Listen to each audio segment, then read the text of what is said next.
welcome to episode 85 of Adult Music, the podcast with music for the mature mind. I'm your co-host, Russ. And I'm your other co-host, Mike. It's getting to be more fall-like every day around here, Mike. Well, yeah, but we had a great weekend this weekend. It was really sunny and warm. This might be the last day I'm in shorts for the whole year. I was really out there enjoying it. It was great. Oh, yeah. The transition from summer to winter is always really abrupt. Yeah, it's one day. You wake up one day and you're freezing and you have a cold. It's really awful. Not much in between. Yeah, I have to say, though, last week I had a cold, so there was no booze, but I'm back on the sauce this week. I've got some of the birthday brandy still going, so. I got some brandy. Yeah, this is a Camus. I've got a little wild turkey here this week, which I just bought because it was on sale. And then we had a scare a couple weeks ago.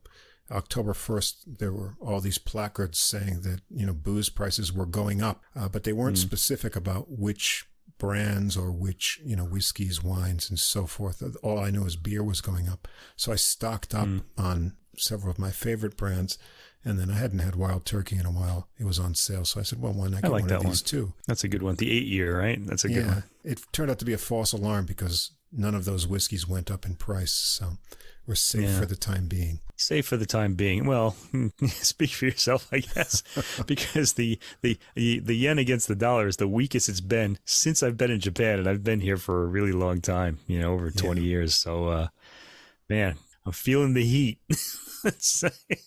Yeah, hopefully things will turn around for people on our side of the exchange equation. Wish I had some American dollars now. That's all. Just Japan has opened up to tourism for the first time starting last week. And so it's a great bargain for people coming from abroad. I live in a rather touristy area too. So it's really funny. They all go away at night. So now it's nighttime here now when we record this. And so it's like completely silent outside. But in the daytime, it's just wall to wall people again.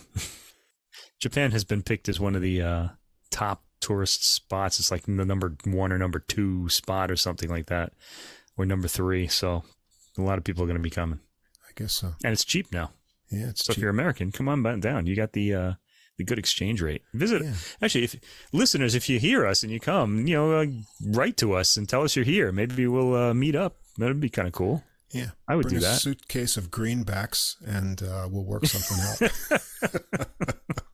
All right, before we get going into the program tonight, I want to remind all of our listeners that in the episode description, you're going to find links for Spotify and Apple Music to everything that we're going to talk about, all the recordings. Also, at the top of the description, you can get a link to the full episode playlist. That's all the music in one place on our preferred streaming platform, Deezer. You can also follow us there on the podcast at username Adult Music Podcast. Now, if you don't see the full description or list of the recordings on your app or platform, come over to our host site, podbean.com, Podbean. You can find everything easy to follow for all episodes in the past and this one there.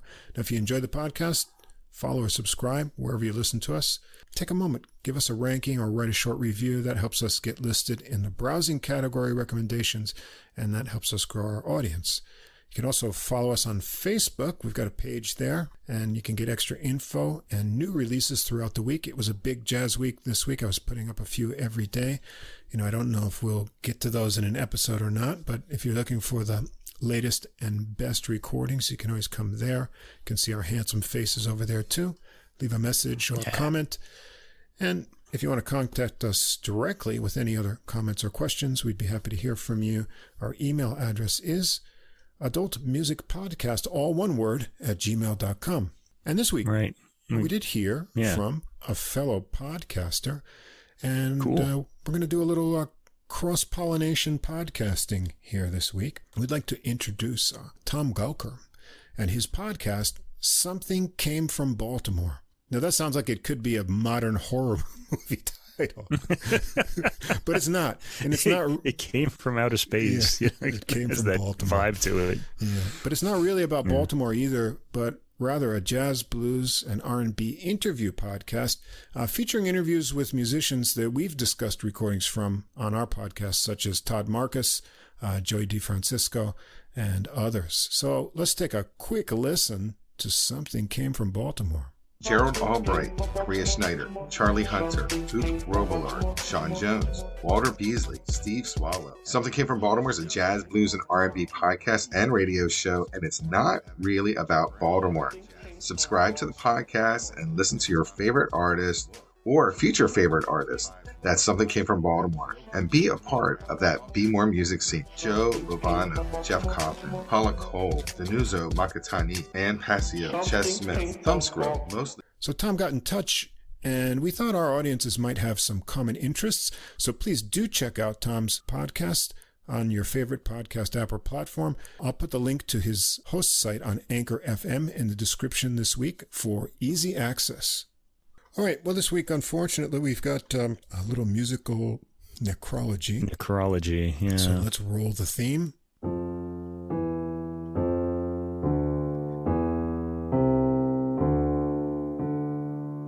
And there it is. Yeah. We were a little classical late. Theme for a jazz musician. Yeah, we were a little bit late anyway. This week because the news didn't come out for a couple of days. But this week, we'd like to remember the passing of Ronald Edward Kuber, Ronnie Kuber, the great baritone saxophonist who passed away on October 7th, a little bit before last week's podcast. He was born December 25th, Christmas Day, 1941. And he played in Latin, pop, rock, blues sessions. So he was 80 when he died. He was 80. Yeah. Okay. He played tenor sax, soprano sax, clarinet, flute, and was associated with Eddie Palmieri, and well known for hard bop Latin jazz playing. He had played with B.B. King, Paul Simon, Eric Clapton in the pop world as well. One of his better performances was with Dr. Lonnie Smith on his 1970 Blue Note album Drives.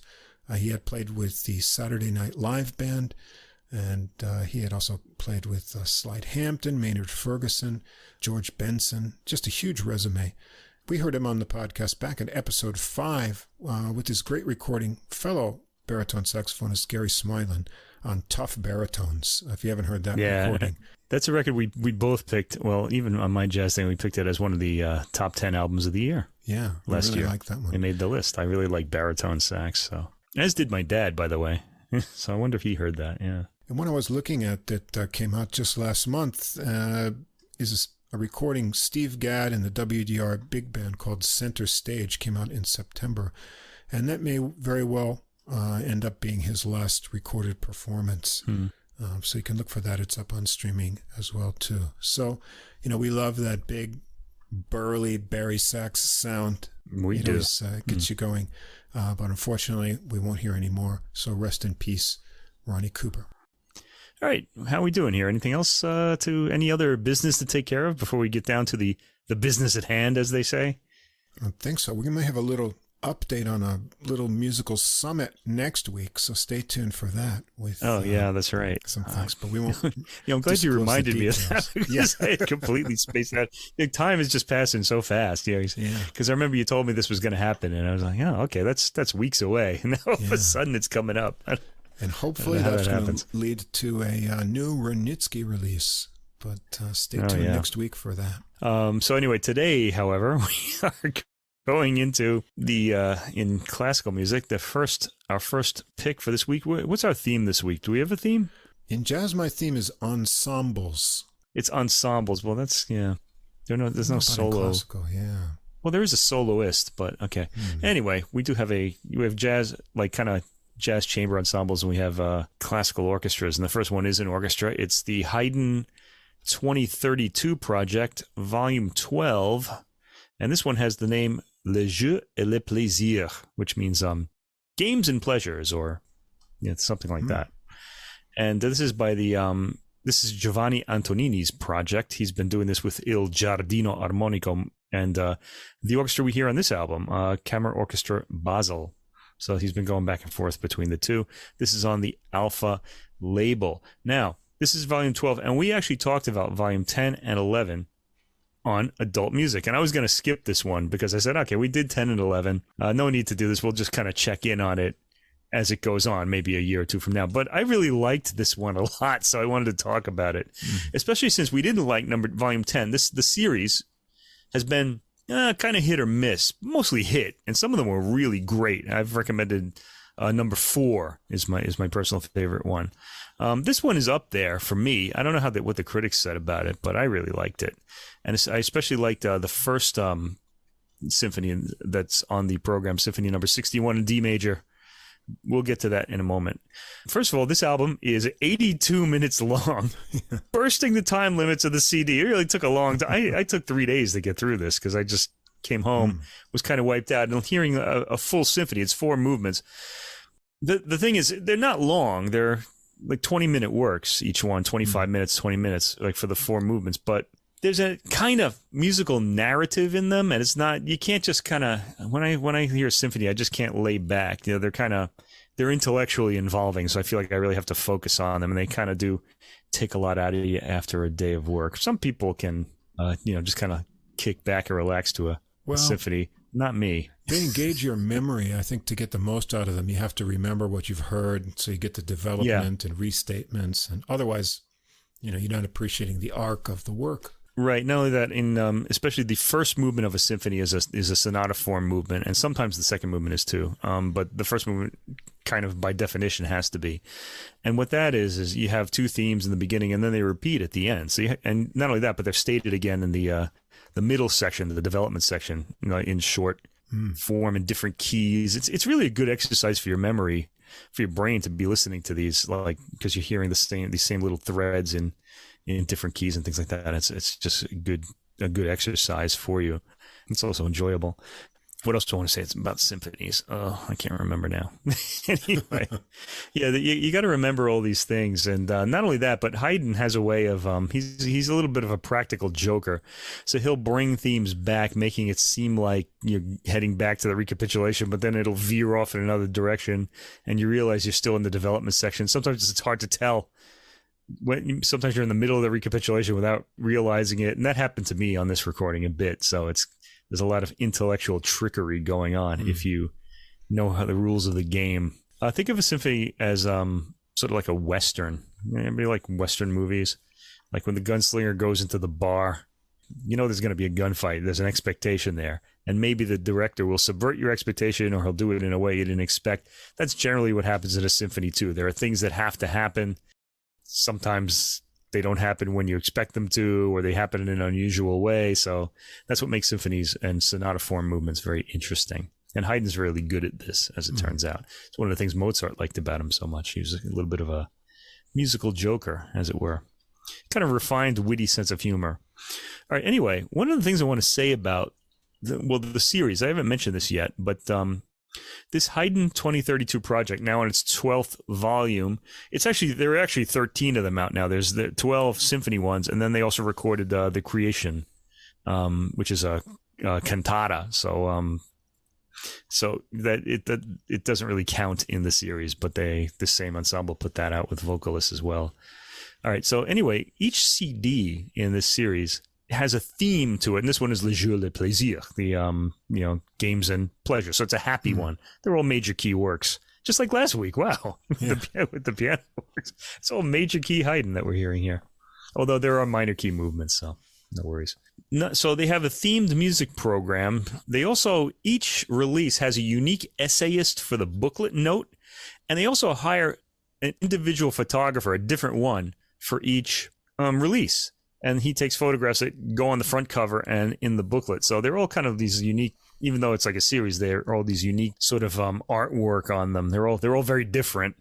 And this particular one, volume 12, features really a pink cover, or purple, pink, lavender. I don't know what color you would say this is.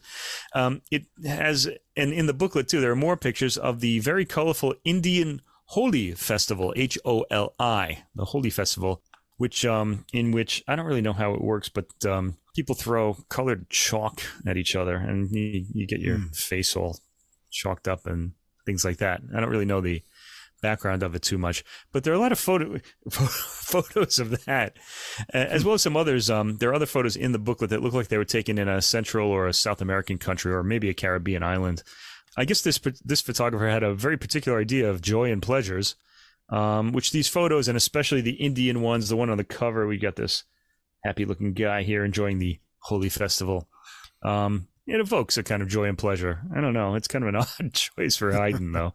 But anyway, there you go. All right, let's talk about the works. What drew me to this particular album, the reason I wanted to talk about it was the first work on the album, tracks 1 through 4, Symphony number 61 in D major.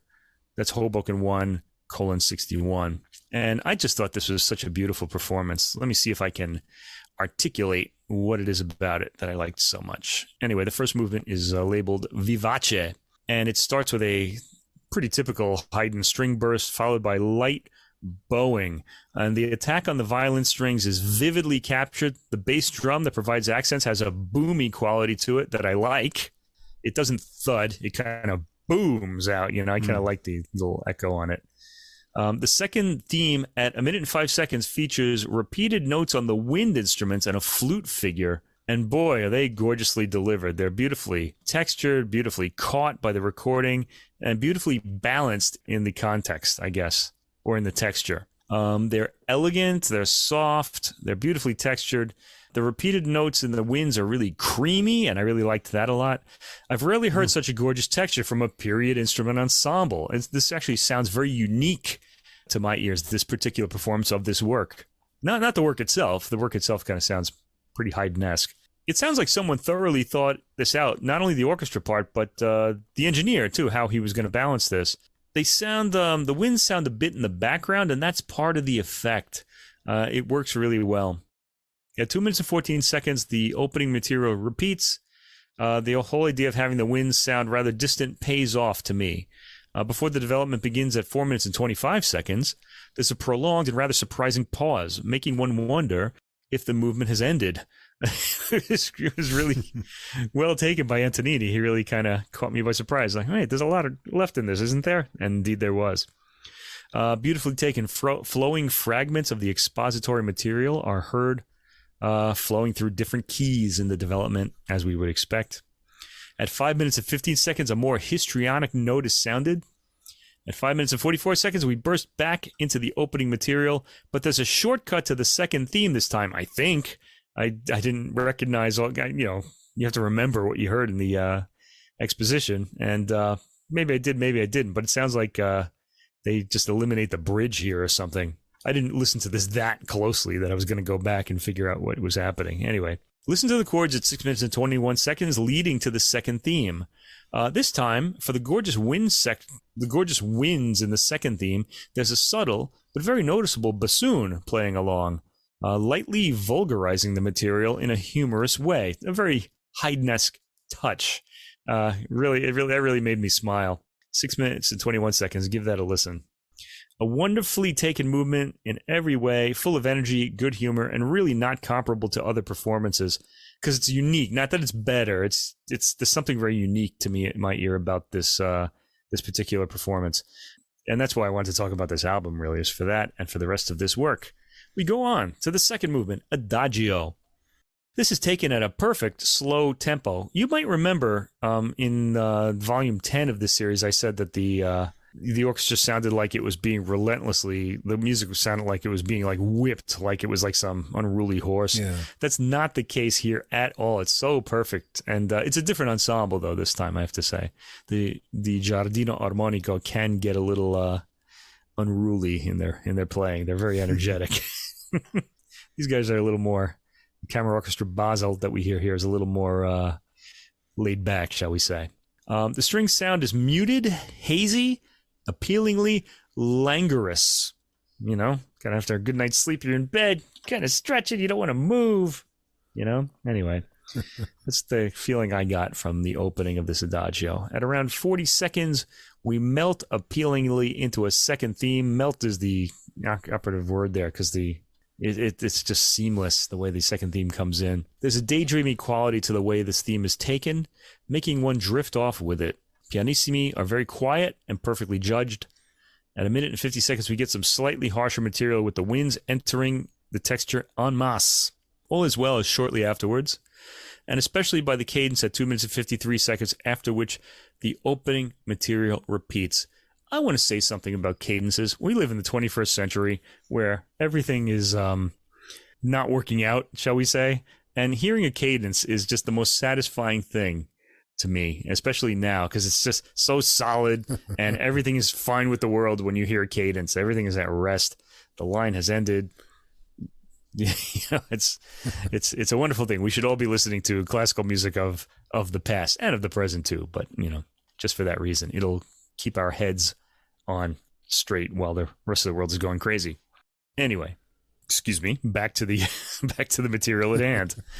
All right, we move on. At 5 minutes and 45 seconds, we get a development section, I think, featuring lightly crescendoing winds over arpeggiated patterns in the strings. Again, the pianissimi are pin drop quiet and very appealing.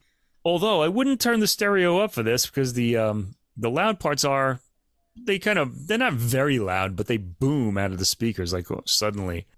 Still, the sound is so beautiful on this.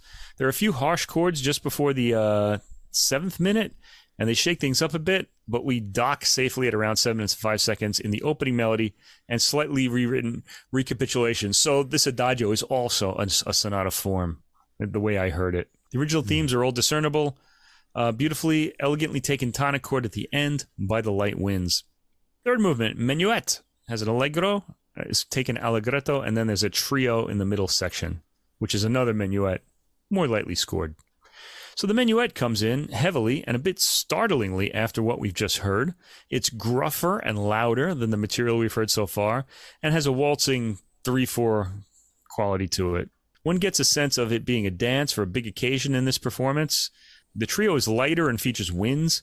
Phrases are short, and the 3/4 rhythm has a dance quality, but not a spinning, waltzing one like the one in the opening Minuet.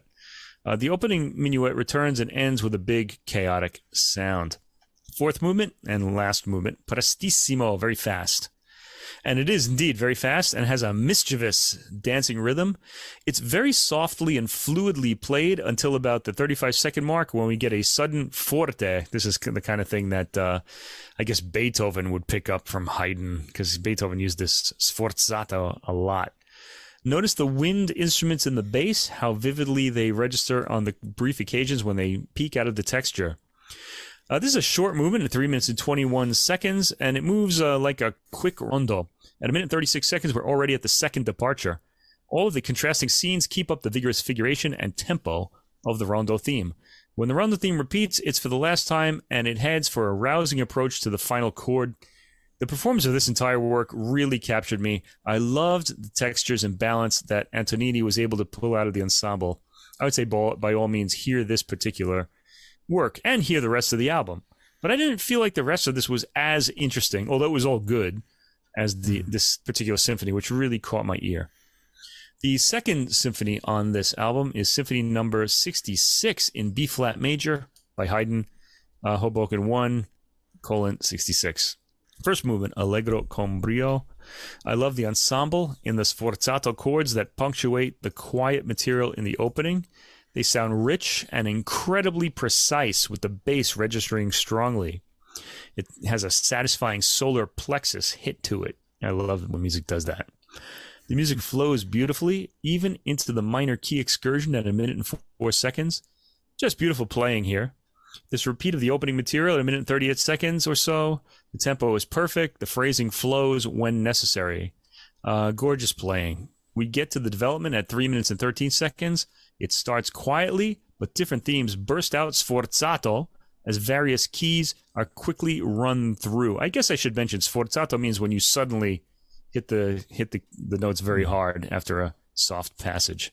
It means forced, okay, in Italian. At 4 minutes and 22 seconds, we hear a rewritten recapitulation as the opening material appears, but is quickly veered away from, a technique that delighted audiences of the late 18th century. This is one of those examples of what I was talking about, when you think you're hearing the recapitulation, the opening material again, and then it's not. He just kind of pulls the rug out. So 4 minutes and 22 seconds onward, you can listen to that. Haydn does it a lot, in fact. Nevertheless, the piece gets the proper balance. At 5 minutes and 45 seconds, we launch into a rather unexpected section that still sounds like part of the development, with a passing through various keys. At 6 minutes and 54 seconds, we hear the opening theme in what sounds like a truncated recapitulations.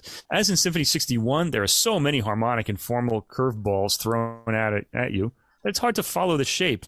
Well, you follow the basic shape, but you just don't know exactly where the joins are. But you still get a sense of it, and all is well at the end. Second movement, Adagio, again muted as in Symphony 61, very beautiful, taken a bit faster than in the previous symphony, and it sounds slightly more here than you might expect. I suspect that's because harmonic tension in this particular piece builds up more effectively at this speed at the first minute mark and after. So we're getting this kind of slightly fast tempo at the 2-minute mark. We get the cadence at 3 minutes and 55 seconds, after which the material continues into darker, more minor harmony. At 4 minutes and 37 seconds, the slackened pace picks up with stabs from the high strings as the brass and winds play chords and the low strings play a rhythmic pattern. At 5 minutes and 7 or so, the gentle, elegant opening material returns. We hear all of it. Then after the cadence at 6 minutes and 30 seconds, we go back into a minor section for a repeat. All of this is nicely paced, and the sections are well set off from each other by the ensemble. At 7 minutes and 12 seconds, we get the urgent music with the high string stabs again. The opening material returns for the last time at about 7 minutes and 45 seconds to the final cadence at the end. Third movement, the traditional minuet and trio. This has the minuet has a kind of self-satisfied rhythm, which has a lot of ebullient good feeling to it. At 1 minute and 30 seconds, we hear the trio. It's more flowing and rather shy sounding, as taken here. Nice contrast to the opening minuet. It's rather muted in tone, and it takes place in the winds, giving it its creamier feel. And the minuet returns at 2 minutes and 15 seconds. The fourth movement is a finale, scherzando e presto. Scherzando means joking or playing. All right, so there's going to be a kind of humorous quality to this, or a joyful, let's say, quality. It's a 4-minute finale, and it starts at a quickish tempo in the strings, which are soft and muted, making the listener lean in to hear it. At 46 seconds, it gets louder, but not so suddenly that it will startle. The tempo is a bit measured performance, and there's no problem with that. It makes the brief hesitations register well. At 1 minute and 48 seconds, there's a slamming on of the brakes in the chords. Then a detour in harmony is taken at the original tempo after 2 minutes. At 2 minutes and 35 seconds, we're back to the opening theme. And at 3 minutes and 5 seconds, there's another departure featuring winds and brass along with the strings. This heads to an emphatic set of final chords. Okay. Now, in all of these albums in this Haydn 2032 series, the program always includes another composer that somehow relates to Haydn. Usually it's someone of the era, but not always. In this case, it is someone from the era. It's, well, we don't know who it is. It's Johann Michael Haydn, attributed to him, but we're not really sure that it's him. And also, there were probably other hands involved in the composition of this work, so we just don't know. It used to be attributed to Joseph Haydn, but it's not by him. It's the Toy Symphony in D major, and it's got a number, Hoboken 2:47. So these are works attributed to Haydn, but they're not really by him. In German, this is known as the Berchtoldsgardner, and this is an Urtext edition by Sonja Gerlach. Okay, so this is like a little reprieve from the symphonies. It's very light. It's a 3-movement work. The opening allegro has a typical classical theme and introduces some mechanical gadgets in it by the 15-second mark. It's got a cuckoo imitation in a recorder that you hear almost right away, and a mechanical device that plays bird sounds. Okay, this kind of thing, you got to really put your head back into the 18th century for this. Mechanical objects were just all the rage. If you pulled one out and started like cranking it up and it made these really cool sounds, you'd get all these oohs from the audience, I bet, because mechanical things were cool back then. This one wanted me to reach for my shotgun. By the end it did. We'll get to that. It's not very long, but it's very repetitive. That was the problem. Yeah. It's charming. So at the beginning you think, oh, this is really charming. I really was enjoying it too. I always like cuckoo sounds in classical pieces, and there are certainly a lot of pieces that feature the cuckoo being a bird that's heard all over Europe, really. You hear it actually in Beethoven's Pastoral Symphony, too, as well as other works. People were closer to nature back in the day, too, so they always appreciated these sounds. The movement is pretty repetitive, to say the least. The sounds are all easy on the ear and pleasant, as recorded and performed here, so they don't come across harshly. There's some kind of percussive rattling devices in the mix, too. I have to say, the mechanical bird sound is rather repetitive, and it always sounds like the same large flock of excited birds. There's like no subtlety and no difference every time this thing is cranked up. The movement has a march-like feel to it. It's a charmer for audiences of the day, really. For us, it might kind of get old fast, let's say. The second movement, minuet and trio, the cuckoo is heard again at a slower pace in this slowish minuet. He's always playing the same two notes. He doesn't go into other keys. In other words, he just kind of is always on these two notes. It's getting rather repetitive at this point. Even the thematic material sounds like a slower version of the first movement. There's a snare drum, often accentuating the cuckoo sounds here. At a minute and 29 seconds, the trio starts, and we hear those birds again, the mechanical birds, sounding exactly the same as they did in the first movement. It's cute and beautifully executed and recorded on this album. But musically, it's getting to be a bit too much. It's a little too cute for my jaded 21st century ears. I guess the composer wanted to show off their toys. Mechanical objects were very much in vogue, as I said, in the 18th and 19th centuries. The minuet repeats at the end, and then in the third movement, we get a presto, which thankfully is very short at 52 seconds, because the recorded and chirping bird device are thrown together at a fast tempo here. So it's basically nothing new, really. It's just fast to balance out the work. The material beneath all of this is pretty unremarkable. It's the toy sounds of the attraction, but not really for us, for those audiences back in the day. No complaints at all about the excellent performance, and probably the best you'll ever hear of this piece. But I'm glad it was short.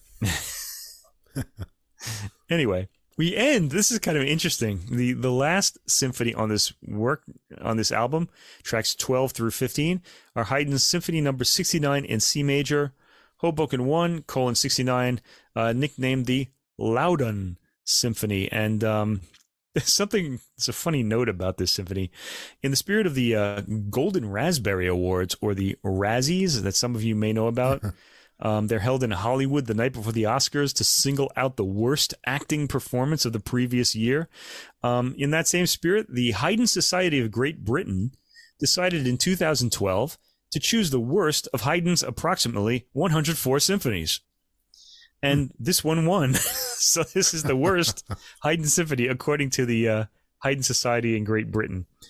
Wow. This is it. You're not going to hear worse than this. And it's not bad, actually. No, not bad at all for the worst. Yeah.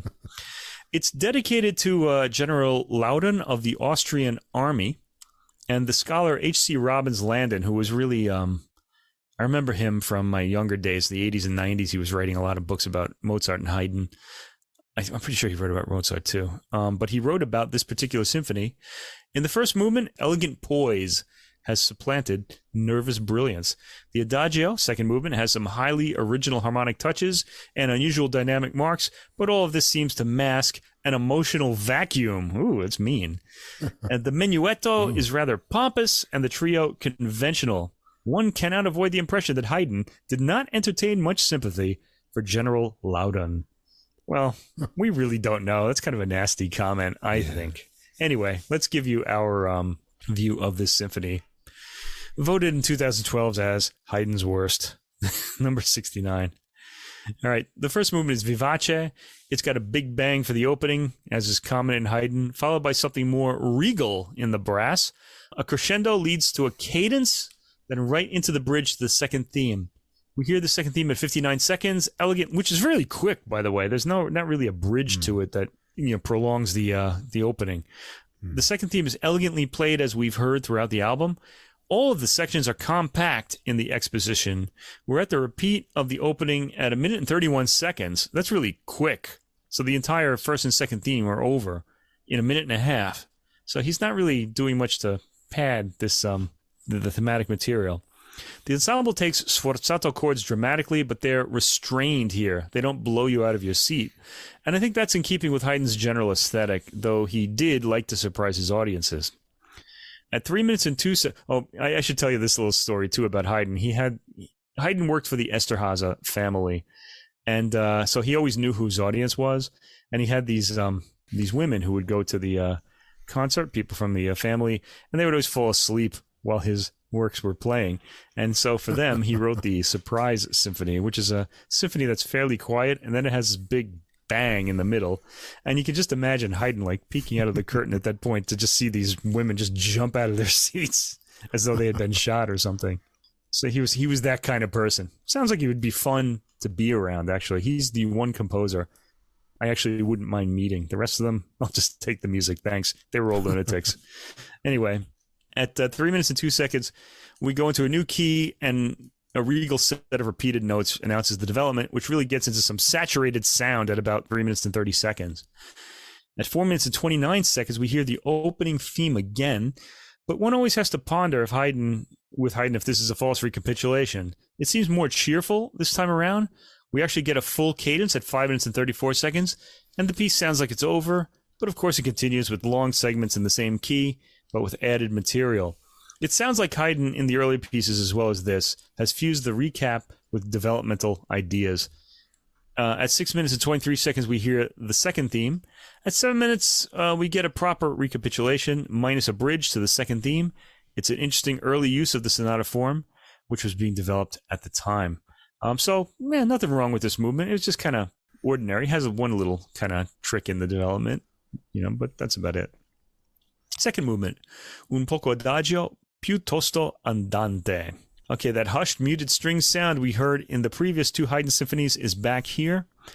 The gentle theme remains so until the winds come in at 1 minute and 30 seconds to assist in a crescendo, but all cadences quietly at 2 minutes, and we get a repeat of the opening. This adagio is taken at a quicker tempo than the other two, yet it winds up being longer at 10 minutes and 19 seconds. I think this is a really lot of notes to play in this one. It's got some light, good spirits in the melodic material. Antonini really keeps this material moving. At 4 minutes and 5 seconds, we get some harsh, for the era, developmental material with dark minor keys and unexpected pauses. At 4 minutes and 40 seconds, the violins make their lonely plea. By the 5 minute and 41 second, we've found our way back to the opening tonality and thematic material. 7 minutes and 17 seconds, the darker, harsher minor material repeats, as well as the forlorn violin line that follows. At 8 minutes and 40 seconds, we get a different approach to the ending cadence, a hesitant line in the strings that pauses, after which the orchestra puzzles out the approach to the final cadence.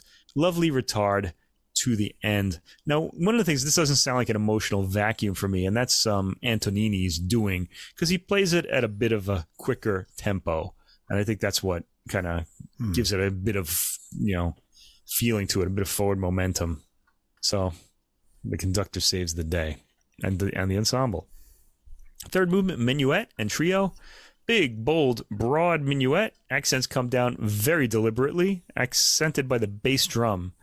At 1 minute and 7 seconds, the lighter, skittering trio is heard. It's charming and includes some hints of wind for orchestral color. Yeah, no big deal in this movement, really. It's pretty standard. The fourth movement, finale, scherzando e presto, has light, intertwined quick string theme starting. It's a welcome contrast after the boldness of the minuet. Bass drums are featured here for accents too, heard after the 30-second mark. This moves like a light-themed minuet with boisterous departures. Check out the one at 1 minute and 45 seconds, the departure that is, which keeps inching towards a new key at high volume, then falls away with skittering figures in the violins in the minor key. When the theme comes back, it's boisterous with the bass drum, this time around 2 minutes and 40 seconds. The approach to the final cadence is very extroverted and features the bass drum often. Okay, so if this is the worst Haydn symphony, he wrote a lot of really good symphonies. This is really not bad. I mean, it's a little less interesting than Haydn can be, though. Let's just say that. Okay, so for me, this record, and especially the opening Symphony 61, really lifted me up. It's all in major keys. Haydn's always very witty. It just sounds like this. You're in this kind of intelligent environment. It always kind of makes me feel good listening to Haydn's music. Elegant performances with interesting and successful instrument placement choices and some miraculous mixtures of timbre. It's really the ensemble and Antonini's achievement, I would say. These performances sound unique to me. The Toy Symphony acts as a sort of distraction, a lightweight amuse-bouche, as the French would say. They say that about food, though. Between the three main symphonies, which are hardly heavy, but have more layers of formal and harmonic content in them. And I guess I'm happy I heard the Toy Symphony. It does break up the sound of the similar orchestration of the symphonies. Perhaps one could say that the sound Antonini brings to the three Haydn symphonies are too similar in nature. Yet by the end, to be honest, this program gets weaker as it goes. But it doesn't. It's not bad. Okay, he starts with the strongest work, and it kind of goes down from there, I guess. But the last work, you're not in a bad place. It's all perfect in its rhythm and touch, so I can't complain. It tapers off as it goes, as I said. But I really enjoyed this recording, and I recommend you hear it. Yeah, I like this too. Overall, the interpretation is what kept me into it. The performances are kind of spirited. Lots of highlights of the contrasts in the dynamic material. It's a very clean recording too. It's clear. You can hear all the parts very well. And I think that Antonini really brings out the interesting little contrasts and jokes that Haydn has and sets them up really well. And so even if you've heard these works before, he brings a kind of little extra suspense and narrative to his conducting of that sets things up and puts them in the context nicely. And yeah, I just enjoyed it. I felt, the first work is the strongest one. As you said, it doesn't really build to a great kind of final statement. And with a little toy symphony there, as those birds were getting on my nerves after a while, but I still had ready fun to check out at that point. Yeah. And, so I'm not really looking, when I'm listening to Haydn or something, I'm not looking for some great emotional statement. I know it's pretty music that's well crafted, and it's elegant. That extra, I think. Yeah, it's elegant. Good word, elegant. A quality that's missing in the entirety of 21st century and anywhere in the world in the 21st century. But these are done with flair and charm and that little extra lift to the interpretation. And I think if you like any classical era music, and Haydn in particular, this will be well worth your time. And it's mostly uplifting and, as we said, positive kind of major themes. It'll put you in a good mood and be easy on the ear. So check it out. Yeah, all's well with the world here. Okay. Moving on to our second release. Well, we took a lot of time on that one. Anyway. Our second release is called Secret Love Letters. Ooh, you get a lot of those, don't you? I wrote a lot of them back in the day. Oh, you wrote? But many of them weren't answered. But, the funny thing is I'm still in touch with people I kind of dated like long ago in some cases, and they saved those letters. Like they showed me some of them, and I got to tell you, it's really embarrassing. It's like a punishment to actually have to read the stupid things you wrote in college. It's really unbelievable. Anyway, Secret Love Letters. This is the Georgian violinist Lisa Batiashvili, who I really like. I've heard her play the Sibelius violin concerto, and that really turned me on. I really liked it a lot. This is the Philadelphia Orchestra accompanying her for two of the pieces, anyway, and conducted by Yannick Nézet-Séguin. And this is on the Deutsche Grammophon label. What we get here are two chamber works kind of sandwiching two orchestral works where the violin is featured. The violin is featured in all four. Now, the reason I wanted to talk about this is because the first work, and we've never talked about this work on the podcast, it's one of my favorites of all time, is César Franck's Sonata for Violin and Piano in A major. I love this work so much, and I'm always wanted to hear new recordings of it to see what people are doing with it. Now, of course, there's no orchestra on this. The pianist is Giorgi Gigashvili, who's also Georgian. And he's a good partner in this work. Okay, so if anyone knows the César Franck, if you're unfamiliar with this work, the version to hear is the 1970s Kyunghwa Chung and Rado Lupu recording. That's the benchmark for me. I still love it. In fact, I know it a little too well, so I'm kind of hoping something else is going to come out that's going to take me away from it. It's also recorded in the 70s, and it's not quite as clean as some modern recordings can be. And in fact, this one's a lot cleaner than that one. But let's talk. This is actually a really excellent performance. I enjoyed it a lot. The first movement, Allegretto ben moderato, the piano states its opening chords, and we hear the violin come in quietly with a lot of room reverb on it. It's almost like the violin and piano are recorded in different spaces. Like they're not, or I don't know, the violin is just distant, and we're picking up a lot of the room reverb more than on the piano, which I have to say is a dangerous balance. because the piano in this work gets very loud. And maybe that's why they were recorded sort of separately so that the engineer could boost the sound on one if you needed to. I thought the violin is relatively soft compared to the piano in here, almost dangerously so, because her tone is so light and sweet. I felt fear of it evaporating a bit, Well, if you know where this work is going to go, too, you start kind of worrying about that. It's really a hard work for the pianist to play because he's an equal partner. This very much is a violin and piano sonata, not just a violin sonata with a piano playing the chords in the back. But the piano has to play these really roiling passages, and they have to sound loud and passionate, but they kind of have to be quiet enough so that the violin can be heard. So it's like a real trick to put this across. Most people play the piano part too loud, and you just drown the violin out. So it's a good work to hear from professionals. So let's see. It sounds fine, though, the violin. Very vivid. I think it could be drier on the recording. I think I would have liked that better. That said, Batiashvili phrases beautifully and pulls out some of the light discords that occur in her line against the harmony. A nice touch, because Chung and Lupu didn't do that. They went for the kind of good-sounding melodic line. She's got a full, gorgeous tone, pleasure to listen to, just like in that old Sibelius concerto. The crescendo that ends at 1 minute and 33 seconds gets impressively loud. The piano sound is very vivid, and this is welcome because he's got a lot of virtuosic material to play. I like Gigashvili's playing in this movement a lot. The piano, however, sounds a lot closer than the naturally quieter violin, and this is a work where the piano can easily drown the violin out, as I said, but that thankfully doesn't happen due to Gigashvili's sensitivity to his partner's sound and possibly the engineer. I really don't know how this was recorded. It's got a lovely, gentle ending. Second movement, Allegro. Here's where the fireworks start. It's a very passionate movement, starting with the roiling piano lines. Gigashvili doesn't go for the absolute aggression of Lupu in this piece. He's more careful, but the passion comes across. Batiashvili sounds deeply involved in her line. Gigashvili, even in this movement, plays with a sensitive touch.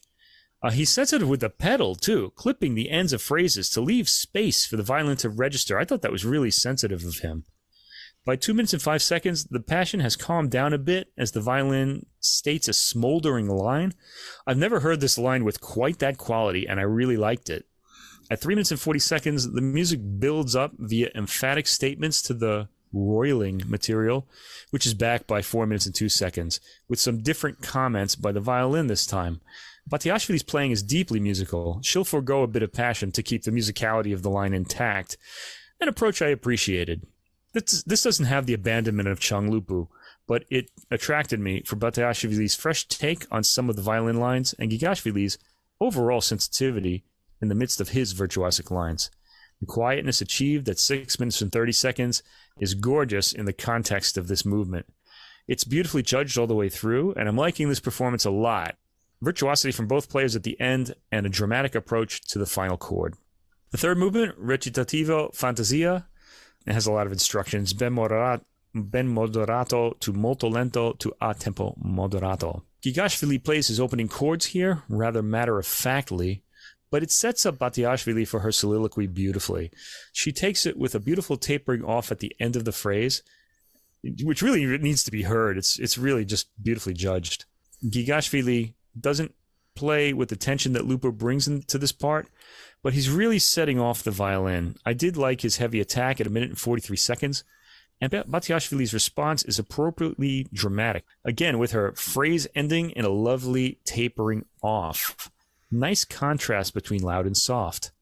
Chung and Lupu play the music from 3 minutes and 30 seconds on as a passionate outburst followed by a weeping sort of section, a bursting out and ebbing of emotion. Here we don't get that, but we still get contrast. Nothing extra musical here. I feel like the Kyunghwa Chung and Radu Lupu recording has a more narrative quality to it. You actually feel like there's a drama being played out in front of you.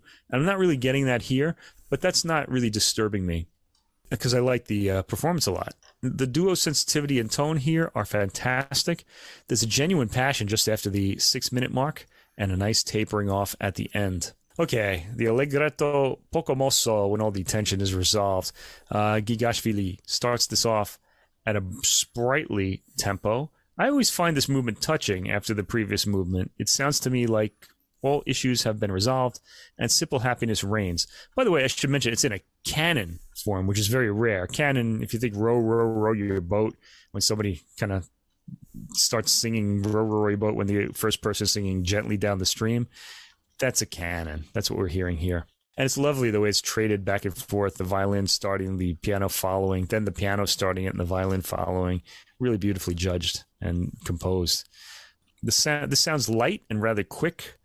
Beautiful balance in the recording, though, with Gigashvili playing quietly and with beautiful tone. Abrupt transitions are clearly taken. I'm hearing a lot more detail on this recording than on Chung Lupu, especially from the piano. There's a memory of the passion of the previous two movements at 3 minutes and 21 seconds. This is all played remarkably fast. The buildup of tension at 3 minutes 57 seconds onward is effectively conveyed. The approach to the final chord builds up dramatically and is approached at a surprisingly quick speed. Okay, so the Chunghwa Chung and Radu Lupu recording is special, and I still like it better because it has this narrative quality. You almost feel like the violinist and pianist are two people who are in a relationship that's kind of experiencing this tension, and then it resolves and they're okay at the end. This one kind of goes more for a musical look at the harmony, I think. But nevertheless, I liked it a lot. The Chung and Lupu recording is also old, and this one is clearer sound, and it's also a noteworthy performance, so I'd recommend hearing it. I still think Chunghwa Chung and Radu Lupu is the one to go for, though. I think that'll probably be my opinion for the rest of my life. I know it so well that I can't listen to it anymore, though. That's the thing.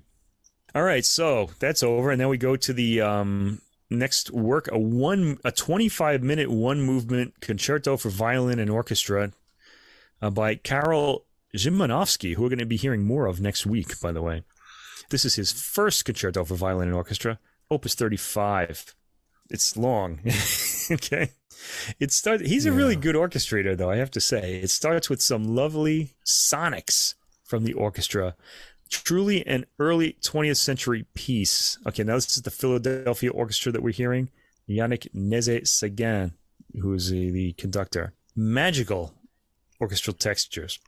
There's a piano along with the other percussion in the orchestra. The violin melts into the texture at 38 seconds for its entry, slowly crescendoing, and plays a theme that, along with the accompaniment, gives an enchanted woodsy kind of feel, like we're in a fairy tale, like in a deep wood in a fairy tale. This kind of something, that this magical wood being in the woods quality to it. Balance is fantastic in the orchestra, and tempos and balance all sound superb. The violin returns with some stratospheric notes just after the 2-minute mark.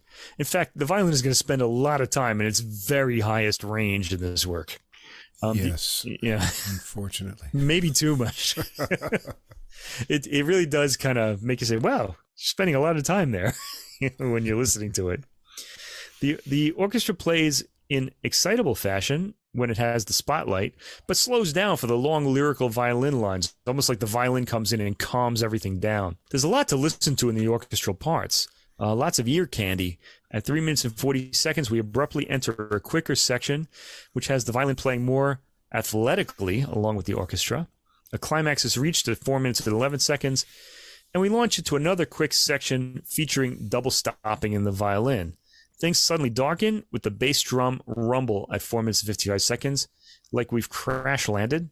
Some foreboding music is heard at 5 minutes and 45 seconds, and the violin re-enters at about 5 minutes and 58 seconds. I like how Szymanowski starts a lot of new sections with a sudden change to a new, brighter key. He just goes there suddenly. Then there's an interesting missed climax at 8 minutes and 5 seconds, where the build-up brings us back down into quieter, more searching material. The violin soloist broods through this section. By the 9 minutes and 55 second mark, the violin is in the stratosphere, but drifting downwards, losing altitude. Another orchestral wave crashes to 10 minutes and 37 seconds, with some emphatically dramatic lines and almost tactile percussive rumbling at and into the 11th minute. The violin plays quietly in the stratosphere of its range. She's spending a lot of time up there, as I mentioned. A high tessitura is used in this piece.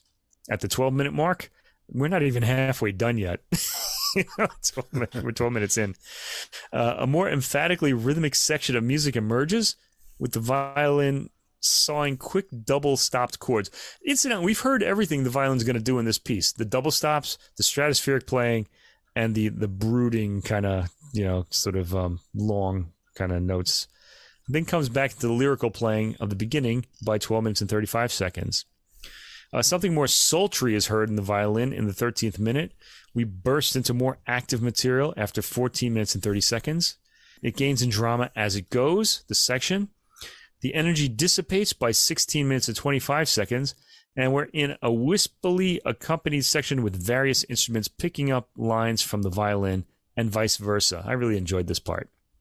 The violin finds itself at its high tessitura again at 17 minutes. There's a big dramatic climax at 18 minutes and 35 seconds, complete with pounding tympanum, one tympanum. It tapers off, and there's a sudden change to a skittering line in the violin after the 19th minute, which quickly becomes virtuosic figuration. There's another big climax at 20 minutes and 20 seconds. Yeah, in a 25-minute work, you're going to have several climaxes just to keep the material moving. After which we get a violin cadenza starting on double-stopped chords. It quickly quietens, and the tone grows wispy, with glissandos being employed between notes, something that really caught my ear. The cadenza goes on with varied material, often returning to the sawed double-stop notes until about 22 minutes 20 seconds when the orchestra comes back and takes over, building up tension to the end, and it reaches a big one by 23 minutes and 45 seconds. At 24 minutes and 20 seconds, we're back to the woodland sounds we heard at the beginning, and the violin makes one more high-range, quiet statement before reaching a high tessitura. Played quietly and with glissandos between notes. The orchestra quietly closes the piece as the violin disappears into the stratosphere with some light notes, and we're at the end. Now, a 25-minute movement like this, I was always told that the key to enjoying a classical music piece is in the architecture of the piece. If you know what that is, you're going to follow the sections more. This one, it doesn't seem to have any kind of like form. It's just sections, and you're always in this kind of new place. Material does repeat, though, so there are some themes that come back. It's a little hard to follow, though, but it does kind of hold together. Track 6, Ernest Chausson, Poème, Opus 25. We heard Hilary Hahn play this sumptuously orchestrated work last year, you might remember. And in the hands of the Philadelphia Orchestra under Nézet-Séguin's baton, we get some full-sounding orchestration here. The violin comes in at around 1 minute and 45 seconds, quietly playing its theme. Batiashvili's tone is well suited to this work, though it's a smaller tone than Hahn's. And to be honest, I really liked Hahn's thick brush better.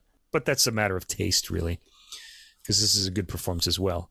At 3 minutes and 30 seconds, the violin gets an impressive cadenza full of double stops that produce multiple melodies. There's a build to a new key at 4 minutes and 50 seconds or so. The orchestra plays watery figures that the violin waltzes over. By 7 minutes and 27 seconds, the orchestra is introducing an ominous figure, which the violin counters with gentle double-stopped chord figuration. There's a climax at 8 minutes and 28 seconds that tapers off, and it relieves a bit of the tension build up to this point. What sounds like a resolve at 9 minutes 11 seconds goes on into new harmonic material. Batiashvili positively sings out these lyrical sections. She gets a lot of solo time from here into the 11th minute. And there's another build-up to a climax before the 13-minute mark, where we begin hearing the violin in its highest tessitura. A dramatic rumbling climax at 13 minutes and 30 seconds with one of the themes broadly stated. The violin quietly and rather sadly comments on it from 13 minutes and 40 seconds onwards. There's a lyrical approach to the end. Batiashvili's sense of the long line of this piece delivers in this performance, though I think I preferred Hahn in this. I'll have to go back and hear it again, really. Okay, so this is an excellent performance of this work. I think I have a criticism of the programming. Hearing this work after the Szymanowski, I mean, you've just focused on this 25-minute concerto with a lot of playing in the high end, and the two works sort of work the same way with climaxes, and then like a new section will come in, only this one is shorter and a little smaller. So it just doesn't wind up kind of registering the way the Szymanowski does. It's kind of in the shadow of that work, and I wasn't too happy about that. Maybe it'd be better to just go straight to this track one day and just listen to it without hearing the whole program, and just so you can get a really good assessment of what this performance is like. Anyway, We end with a song by Claude Debussy called Beau Soir. This is an arrangement for violin and piano by Jascha Heifetz. And Yannick Nézet-Séguin is playing the piano on this one. This work was originally a song, as I said, for voice and piano. A lot of violinists have played it, though. And we get this arrangement of it. Here we get only the melody. It's a gentle piano accompaniment with a melodic line in the middle of the violin's range. Very pretty. The piano sprinkling its figures like stardust around the melody. There's a crescendo to a climax at 1 minute and 20 seconds or so. The volume tapers off, and we get our final quiet statement of the opening melody. Okay, so this is a satisfying album with an excellently performed and recorded version of Franck's Violin Sonata, and a sumptuous concerto by Szymanowski, with a lot of treats for the ear in the orchestration and a lot of high tessitura playing from Batiashvili. I liked everything this violinist has released since hearing her Sibelius Concerto back in the mid-2010s. The highlight for me here really was the first 2 works, but the poem also comes across well. Like I said, I felt like it was in the Szymanowski's shadow a bit. It's sumptuous, but with all the ear candy in the Szymanowski, it didn't register like it could or did on the Hahn recording. Perhaps I should listen to it by itself. Anyway, recommended, especially for the Franck and Szymanowski. I really enjoyed the Franck. I have several recordings of this, and this is very emotional music, and I've heard that done more emotionally, dynamically, and overdone by various players. And to me, this is this kind of like I feel about like Rachmaninoff, who I really love, but that's music that can be too sappy in some hands, and that's one when we were last year talking about Trifonov. I really like his piano versions of Rachmaninoff because they're never too sappy.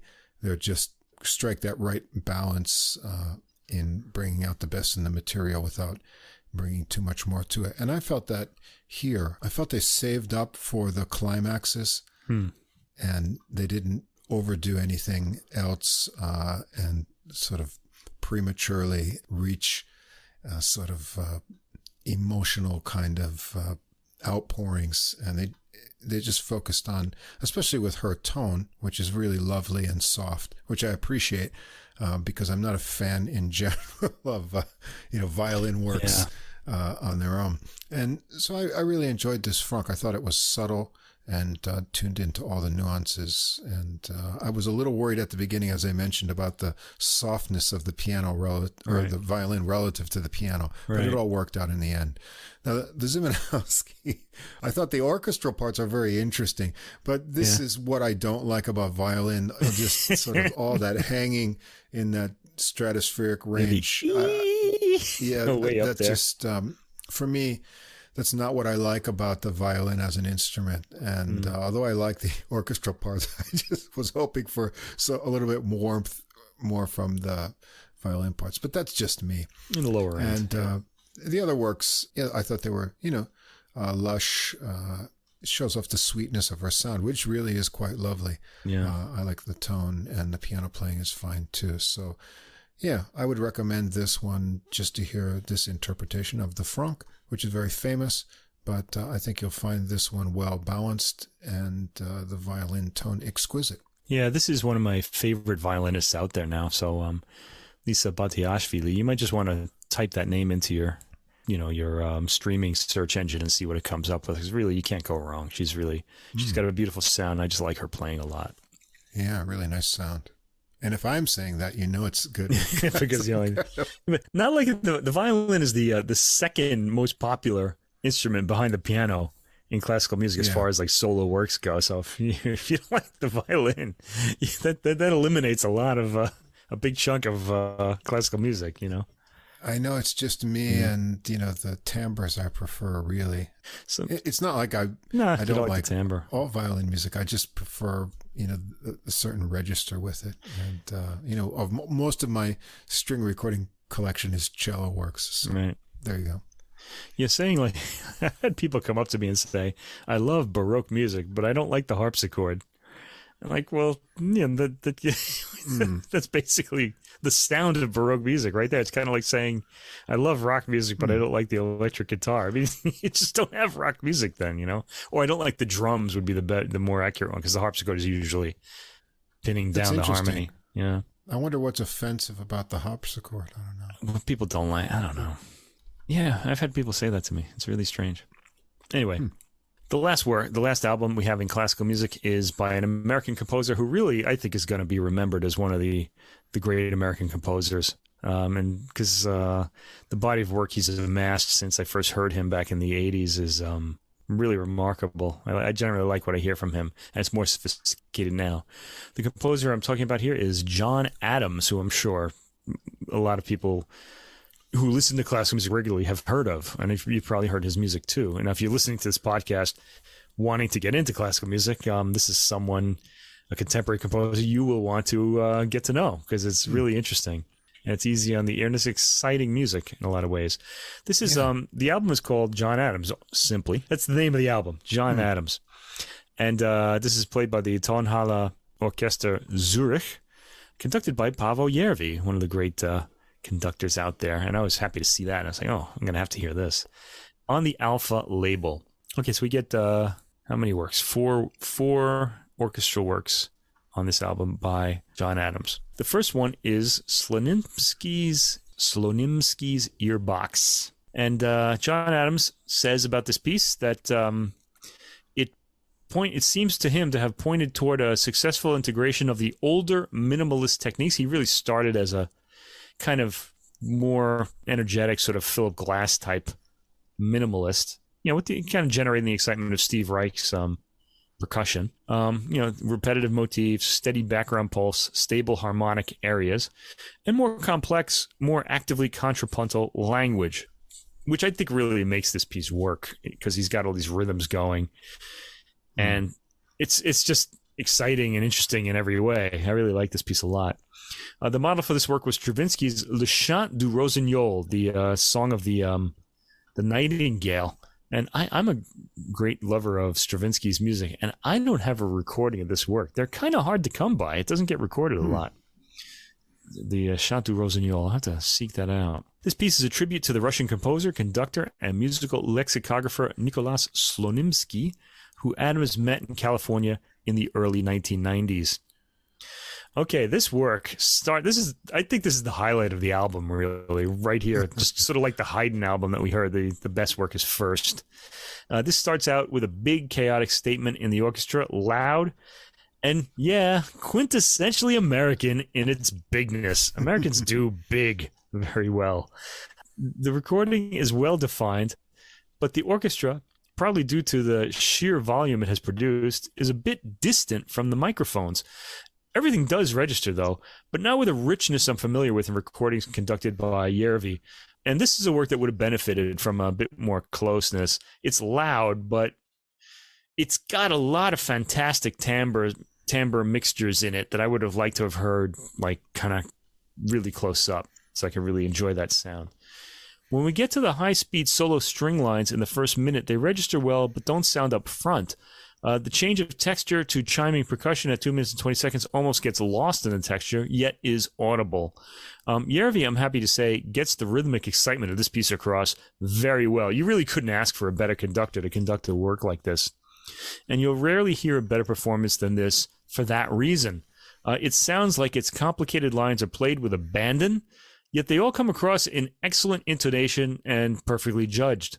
The work's sudden changes of rhythmic figures are characteristic of Adams, and this particular work has fantastic sonorities and combinations of timbres as well.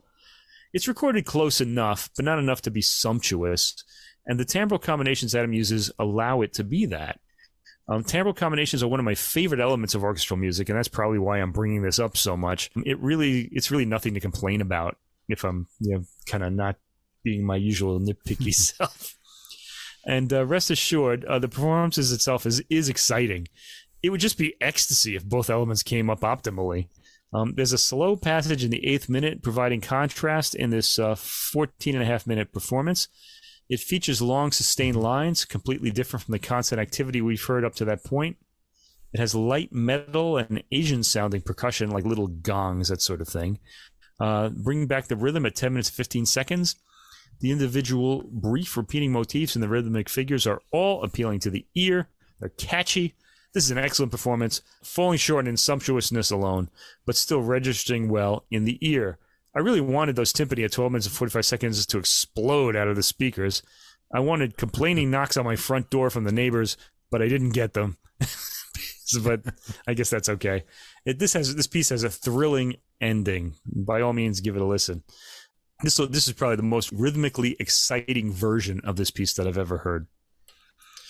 All right, tracks 2 through 4 are a piece called My Father Knew Charles Ives. Charles Ives, of course, being a famous American composer who influenced a lot of other American composers. There are a lot of autobiographical influences and typical American references combined in this piece. Adams thinks of it as his Proustian Madeleine. If we remember, Proust dipped his Madeleine, which is a kind of cookie, into his lime tea, I think, and ate it. And then this burst of memory just came back to him. And we have 3,000 pages of à la recherche de temps perdu as a result. Although he says it's got his particular version, Adams's, has a Yankee flavor. He's based in California, but I think he's from New England, is John Adams. Here he's looking back on his childhood in New England and remembers his role models, the American composer Charles Ives in particular. By the way, Adams's father did not really know Charles Ives. It's just a name. So don't get too excited about that. Anyway, first movement is called Concord, which is a typical, really, Ives title. I think his piano sonata has this label as well, Ives's. But this is Adams's work.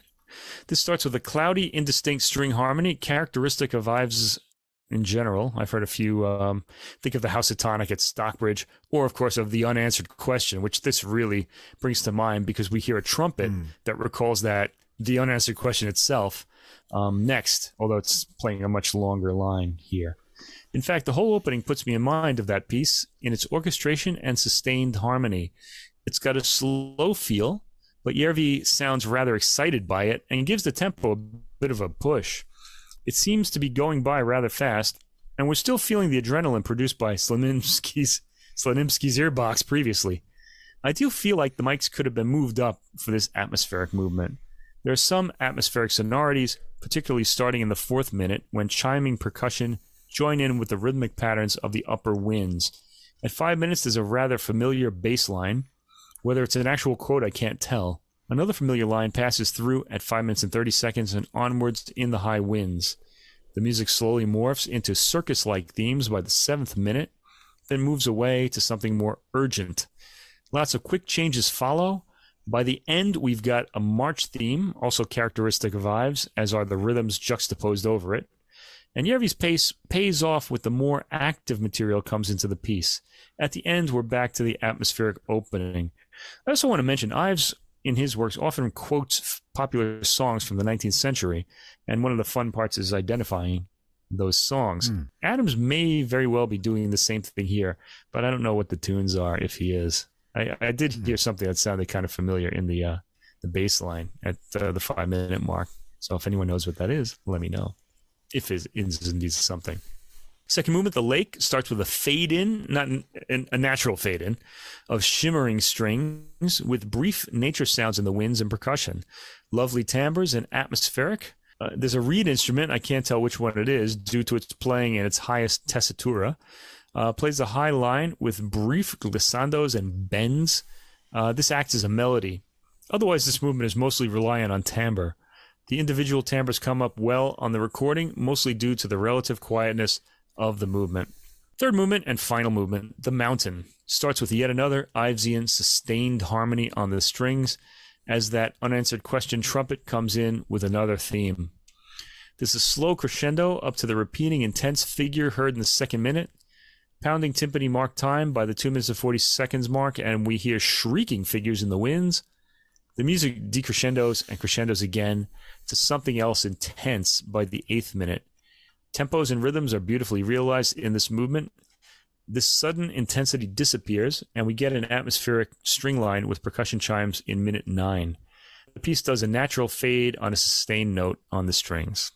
The 5th track, this 3rd piece, is called Tromba Lontana, and it's rather short. It's at 4 minutes and 20 seconds. It's Adams's response to a writer's block and a crisis of meaning that he had. And he redefined himself with this work in terms of sound from academic influences in his compositional process.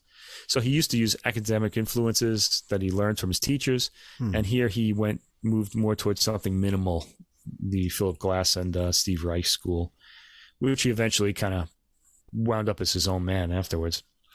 This piece is very brief and has a minimalist repeating figure quality to it that we're familiar with from not only Adams, but in a different style, Philip Glass, early Philip Glass. Glass has also gone his own way with this as well, though his music remains, like Adams's, very rhythmic. This has an elegant style to it. It's beautifully shaped here, with the dynamics very even throughout the orchestra, so that even the subtle bass line is almost sensed rather than heard. The recording on this seems much clearer. Is it closer? I can't really tell. Than the other works on the album. The performances come off with great subtlety. The last work is called Lollapalooza, and with a name like that, you're just ready to be knocked out because that's where the word comes from. The piece was written to celebrate Simon Rattle's 40th birthday, the conductor Simon Rattle. He's much older than that now. Lollapalooza originally referred to a knockout punch in a boxing match, and it now stands for something oversized and outlandish. Basically, everything Americans love, right? Anyway, this starts with a disjointed rhythm and a lot of syncopated sounds over it. This sounds relatively closely recorded, but I do hear the percussion and piano as further back. I've always felt the disjointed, lumbering rhythm preventing this piece from gaining momentum, and I feel that here too. It sounds difficult to perform with all the tricky rhythms in it, but here it doesn't come across as too careful. A lot of other performances do. It does sound a bit careful, though. I don't think this piece can get much momentum. There's something about it. I guess maybe it's just the way the rhythms fall that don't really allow it to really propel itself forward. There's a good sense of fluency to it. It kind of sounds like a machine with a lot of gears, except that there are things sticking out of the gears, and it's just kind of interrupting the flow of the machine, kind of, to me. Järvi doesn't throw caution to the wind here as he does in Szymanowski's Earbox. I've heard this more vividly recorded in other performances, though. Anyway, about the album in general, excellent performances of all of these works. I feel like this starts with the best performance and ends with less momentum than it started with, sort of like the Haydn recording above. So I guess I've got a theme there. Lollapalooza doesn't come across as thrilling, though it's really not written to, I think. The sound is fine, but could really have blown me away if it were closer and more vivid. And I suspect the reason it's far back is because of the volume of the works here. They can get very loud. There's almost like a rock and roll quality, especially to Szymanowski's Earbox especially. You get great performances of all these works, and this may be the best entry into Adams' music for those interested in exploring it. I like John Adams' music a lot. It has a sort of, I don't know what the right descriptor is, but it's certainly got incorporated rhythm. Americana sort of component to it that pops out here and there. Right. And it's big and brash like American. And so to me, it really has that American identity. That is something about the United States that I really like, the big brashness of it, especially in art. Yeah. I don't like it when you meet Americans abroad and they're like that. That's a different thing. Yeah. But you get a nice sampling of things here. Szymanowski's Earbox has this real mechanical quality to it, machine-like in the rhythms almost, that sort of bring these industrial images to you. But yet it does have nice contrasts in it as well. It's just very busy and interesting. And My Father Knew Charles Ives. It's got a lot of mysterious kind of passages through it. I really enjoy the ringing solo trumpet, beautiful tones there, especially in the Concord. Sounds like a difficult part to pull off big interval jumps into high lines. And, there's a lot of contrasting different sounds in there too. There's this marching band theme with the snare drum and the strings that work against it. It gets a little chaotic, good low brass. You kind of get the feeling that you've just witnessed this strange parade and then you're left alone in the bleakness after that. The lake is atmospheric, got nice bubbling clarinet in there, more muted trumpets, that really interesting, eerie, distant chiming piano, and the mountain has more trumpet in it. It's atmospheric. Yeah, there's a lot to enjoy here. It's a good sampling if you're not familiar with Adams's music. And Lollapalooza is kind of a fun thing to end with. It's actually kind of jazzy in a way. Yeah, I guess it is. Yeah. Ostinato riff in the trombone and low reeds, and it just hammers on with this kind of rhythmic thing through the end. So you get a lot of different kind of rhythmically exciting things, tonal qualities, little touches of Americana, images of parades and other kinds of landscapes. It can kind of get these sort of hidden pictures in a memory of New England and, sort of distilled culture in his music, along with lots of interesting tones. So, yeah, I found it very entertaining and engaging. There's a lot on the surface level and also deeper things to pull you in. And now we're going to move on to jazz and some, I don't know what's first here, but... Today we're going to go a little bit bigger, so the theme in general is ensemble, starting with at least sextet, but basically going bigger up to 10, and there's a little sub-theme, a focus, but that will begin with the final two albums. So let's just start out here with our basic sextet with a few guests, and this is going to be Amina Figarova, the pianist's new recording, Joy. This is on Amphi. I guess that's, a little contraction of the first parts of her name, Amina Figarova. Amphi Records 16 is the label it's attributed to. She's releasing these herself, maybe. I guess it's on her own label, yeah. Oh, she's got quite an operation there. And so Figarova is a Azerbaijani jazz pianist, and she trained as a classical pianist in Baku, and she became also interested in local folk music, turning later to jazz.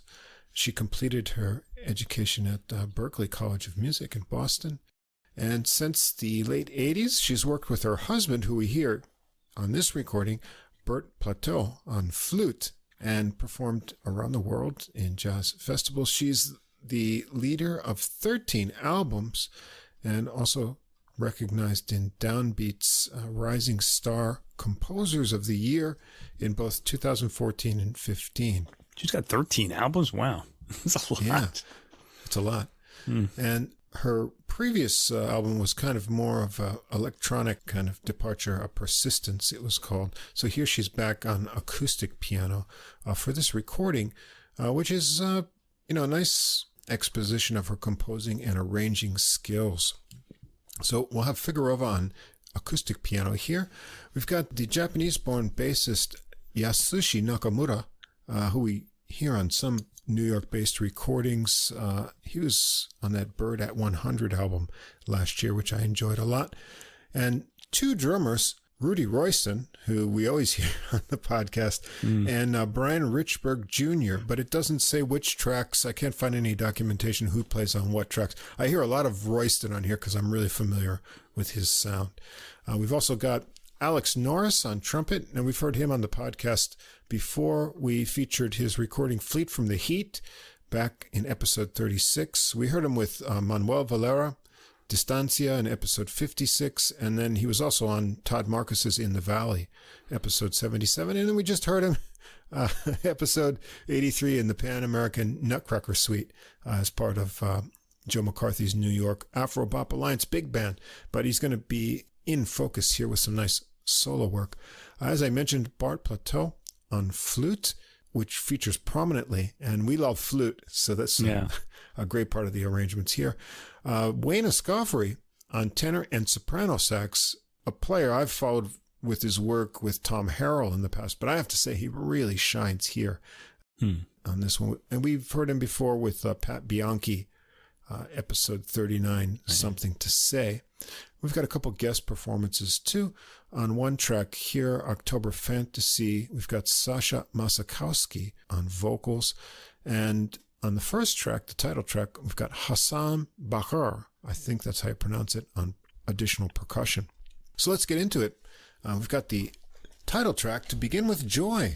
This one starts out with tight, subdivided, high, and punctuated, syncopated bass figures from Nakamura. It makes a Latin-y kind of groove. And Hassan Bakar adds some bright mallet work. I don't know if this is, what is this, marimba? I'm not sure. It sounds a little more metallic, but it's some type of mallet instrument. Then we get sax, flute, trumpet, snake in on uplifting legato lines together. Then the horn lines split off, with the flute getting its own sort of counter line to the sax and trumpet. Nice arranging. The halting bass and Figarova's spaced out chords gives the horn lines more room to float over the hi-hat below. Latin percussion returns from Bakar. Sounds like timbales here, giving it drive as the horn lines become more animated and syncopated. It thins out for a tenor sax solo from Escoffery, and I think this is the best solo I've ever heard from him. He just must have had all his vitamins that day or something. It's just bursting with energy and rhythmic figures, edgy tone, constant drive. This is great solo. And Plateau is next on flute. He's got smooth, fluttering lines. It's graceful, but just enough edge on the tone to cut right through the whole ensemble. Sounds great. Figarova follows on piano. Her right-hand lines have these really springy rhythms and clear articulation. They kick back to the start of the horn melody arrangement for another run through, with a new extended arrangement open for some percussion and drum featuring to the end. I thought it's a great arrangement, and the rhythm and uplifting harmonies and lines are actually really joyful sounding, so it captures the title really well. Yeah, by the way, the beginning, I wrote, it sounds like there's some kind of distant xylophone or something percussive in there. What it is. Maybe it's a xylophone. I don't really know what a xylophone sounds like, though. Actually, to me, it sounds like, I don't know, like a marimba with a hard mallet. It's a little more, but it's metallic though. It doesn't really sound like that. You know, maybe it is xylophone. Maybe it is. I don't know. See, I'm not really sure because nobody plays xylophones anymore. I don't really know what they sound like. I've forgotten. I'm not sure.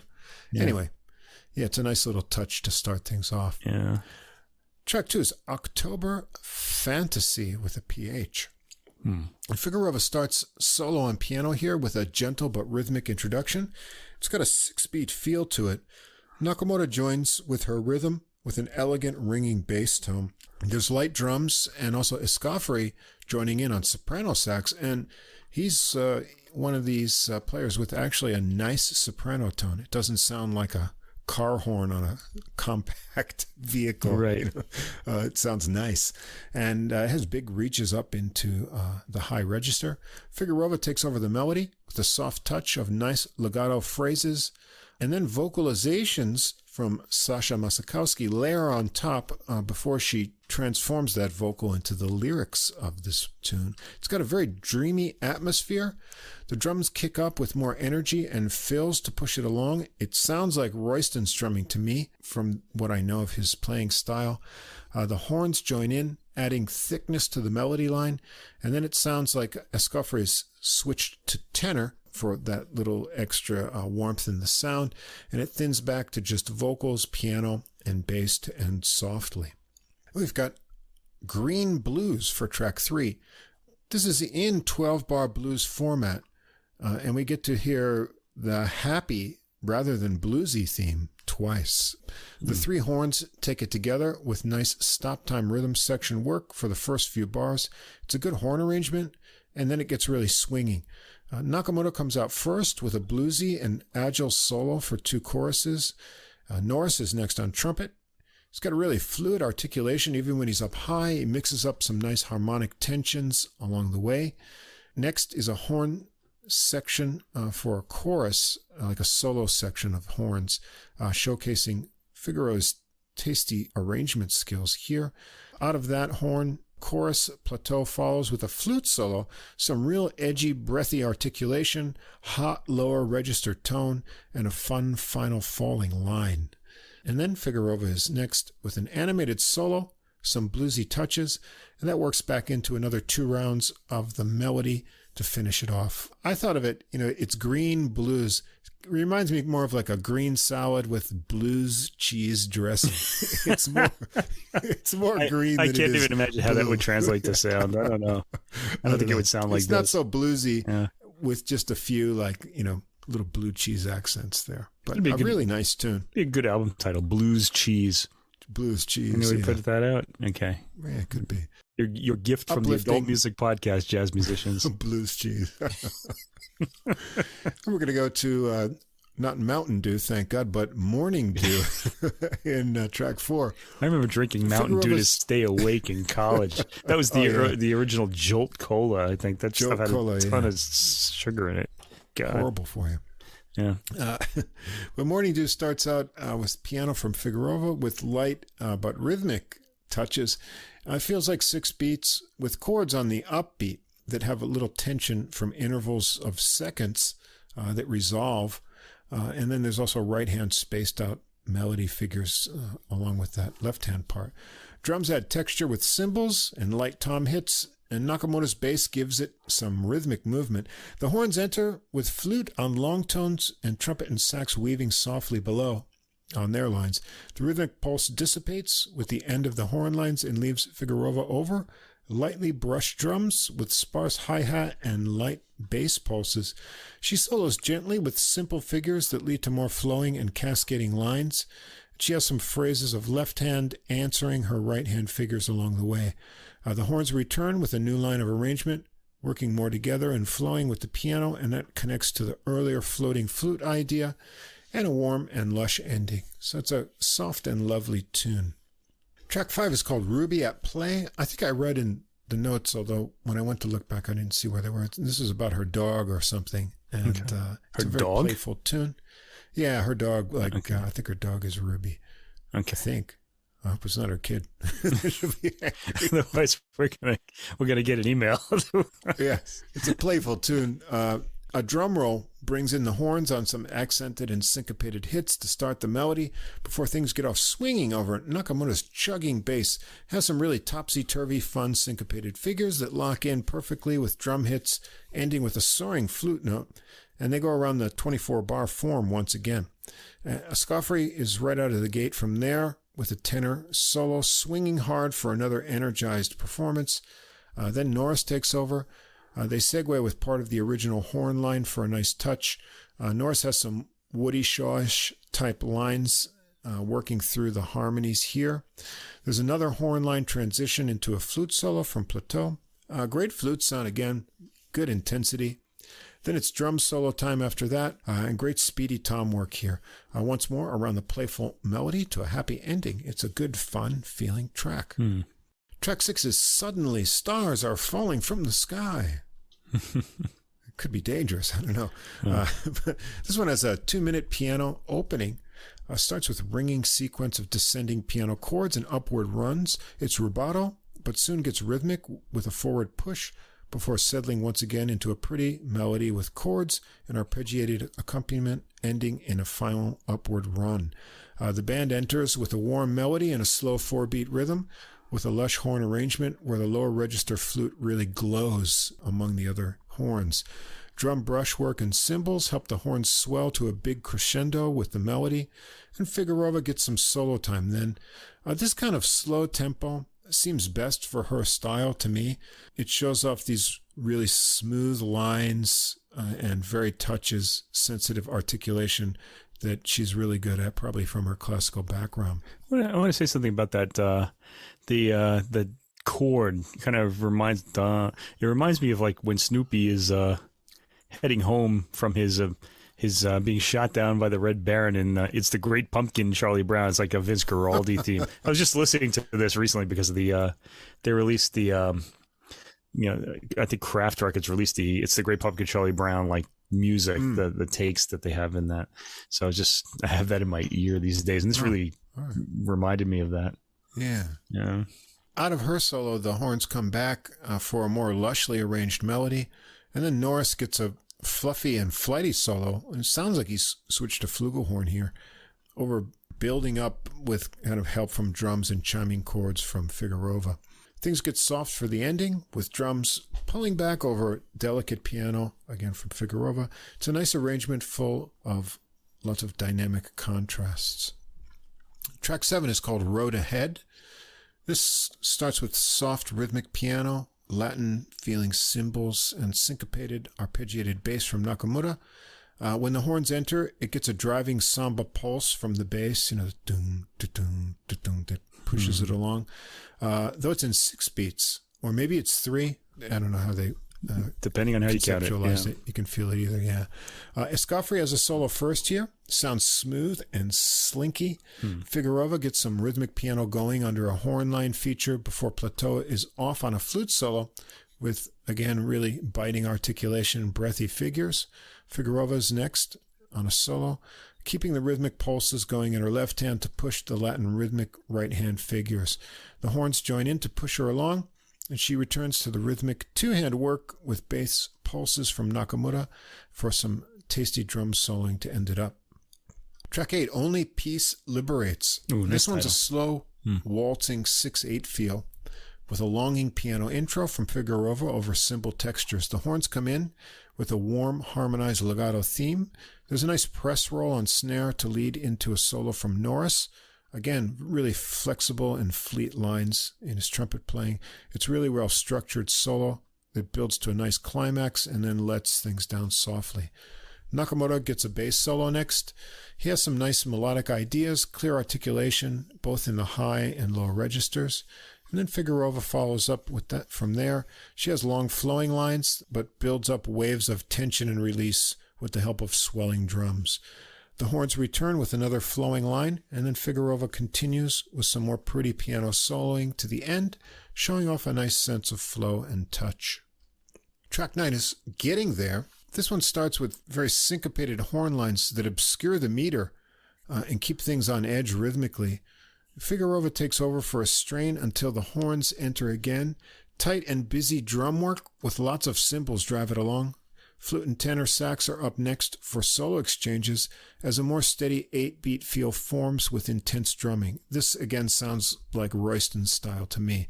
After the fiery woodwind exchange, it chills a bit for Figarova to solo. Here she focuses on lots of rhythmically playful ideas and plays more forcefully. The horns lead back into a little drum flare-up before pushing on to the end over swelling drums. Great intense drumming on this track. The drums are really integral to how this one moves along. Track 10 is Muse. This one has another lush intro of piano over swelling cymbals before the flowing horn lines enter. Now the meter and feel make this tune unique in that it's a very slow 5/4, I would guess. But the fifth beat feels like a breath. So before continuing on, usually the fifth beat has no piano chord or bass note. So it feels like a pause before the phrases continue. It's very soft idea. and flowing horn lines. Norris solos first, starting very low and warm. Again, sounds like he's on flugelhorn, unless he can get this warm of a tone from trumpet. I like his variety of articulation, tumbling little figures, the little spaces he uses between his phrases. Just great playing. Figarova's next. She plays some really chiming notes out of smooth runs with unhurried phrasing. Then the horn lines return. They're still very flowing, with a little click in the drum groove and tight fills underneath. And it's nice how each horn gets little embellishments to its own line as it works to the end over some final trickles from Figarova. And that's it. So there's a lot to like here. Figarova's compositions are fresh and uplifting. The rhythmic feels vary. The horn arrangements are engaging. It's especially great to hear flute integrated through everything in the horn lines. Plateau, Escoffery, and Norris all have inventive solos. Nakamura adds a solid foundation, and Royston's drums are always present, and they add an integral feel of pushing to the songs. The other drummer, I'm not sure who's playing on each track, as I said. But Figarova's soloing is best featured, I feel, on the slower numbers where she can highlight her buttery, smooth lines and nuances of articulation. So it's a really uplifting and kind of joyful sounding recording. All right, now you said buttery. I said pearly. Okay, because she's got that round kind of tone quality that Murray Pariah has, and it really put me right in the if you want to hear Murray Pariah, just listen to his recordings of the Mozart piano concertos in the 1970s. You'll get an idea what I mean. It's a really unique piano sound, and she's got a bit of that, especially when she plays scales, and then when she gets into like higher speed, that sound disappears, and she's got this other sound. So I thought that was really odd. The classicalness of that sound, and just when she played the scales, really drew me because I have an ear for classical music as it is. But I thought the album was warm and as bright and upbeat as you said. Also, the other players on this album, you mentioned them all, provide a lot of musical interest themselves. So everybody's really interesting to listen to on this. So there's a lot for the ear to enjoy. Sound is great too, almost the clarity of a classical recording.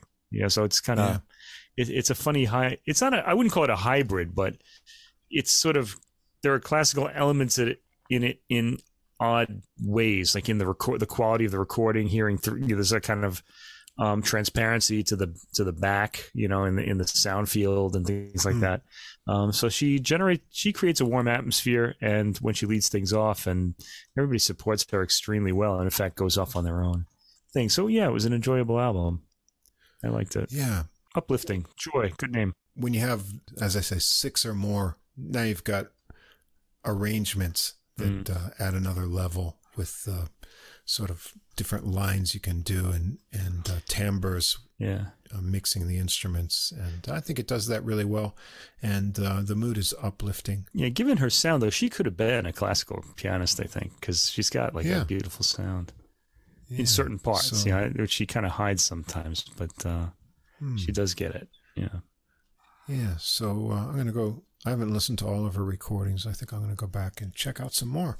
And hope this one does well though, because it's got a lot of playing, and especially Wayne Escoffery. I know he's playing pretty well, but he was really on this day with just bursting with exuberance. So. We have to, at the end of the year, we should pick the jazz solo of the year. Will it be this one, or it will be the guy who followed Rudra Mahantapa on that? Who was that? The trombone player. Michael Deese. Yeah. Michael Deese, yeah. Yeah. We got to decide who's got because the Grammys always pick jazz solo of the year. It's always something that's doesn't really stand out, but I think we've got 2 here that are really there's special. A couple good ones here. Yeah, this one was really just all the planets lined up. All right, we're going to continue the ensemble theme, but we're going to have a focus here, and that's going to be on the jazz giant, Charles Mingus. Now, of course, now all Mingus. Jazz fans will know Mingus's music, but we assume we have all different kinds of listeners. We may have more classical-oriented people or people who don't know jazz too well. But if you're interested in jazz, Mingus is one of the giant figures of jazz who you should really check out his contribution to the music. I also feel like he uses bigger structures than, like, to say, jazz tunes, and it does feel like there's like an almost architecture to it that makes me think of classical music, even though it really just sounds jazzy all the way through. Yeah. Well, so Mingus was a bassist. That's what he's known for, his instrument. But in actuality, he sort of started out as a cellist, but it wasn't easy for African-American musicians to sort of progress in classical music at that time. But he did take a lot of what he learned on cello and applied it to bass technique.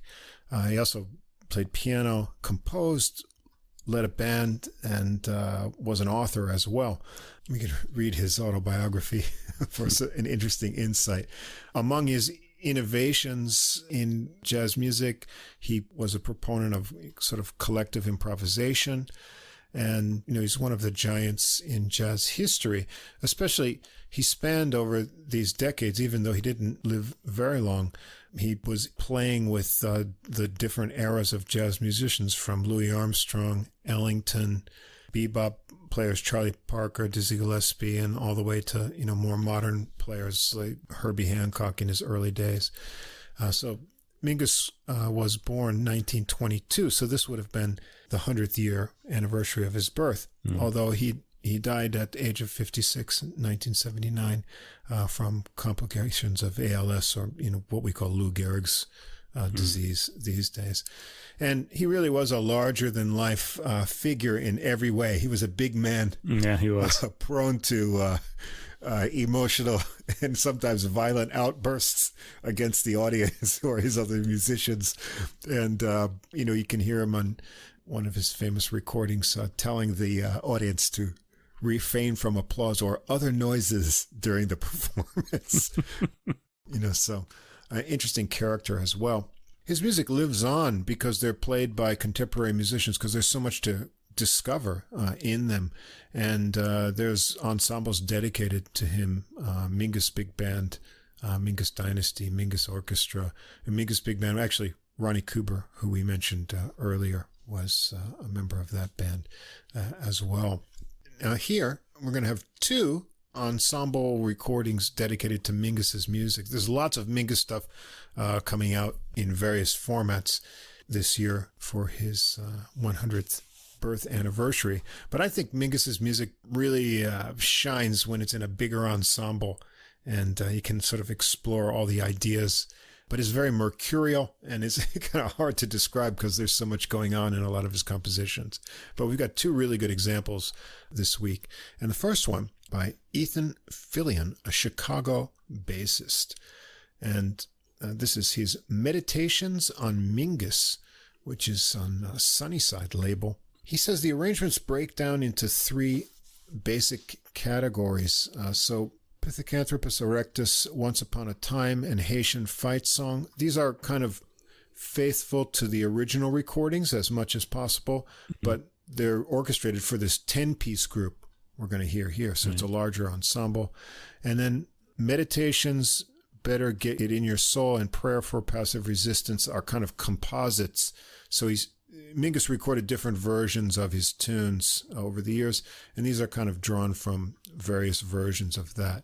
And then there's 2 Self-Portrait and Rockefeller tune that also has new material that Philion has added himself because he thought they're more flexible. And he says it was all about finding a way to encourage the types of individual and group improvisation that Mingus was so adept at creating in his bands. So it sort of incorporates arrangements and spontaneity that typified Mingus's music. And so here we've got Philion on bass, taking that big role of Mingus's long shadow in the music, but he also made all these great arrangements.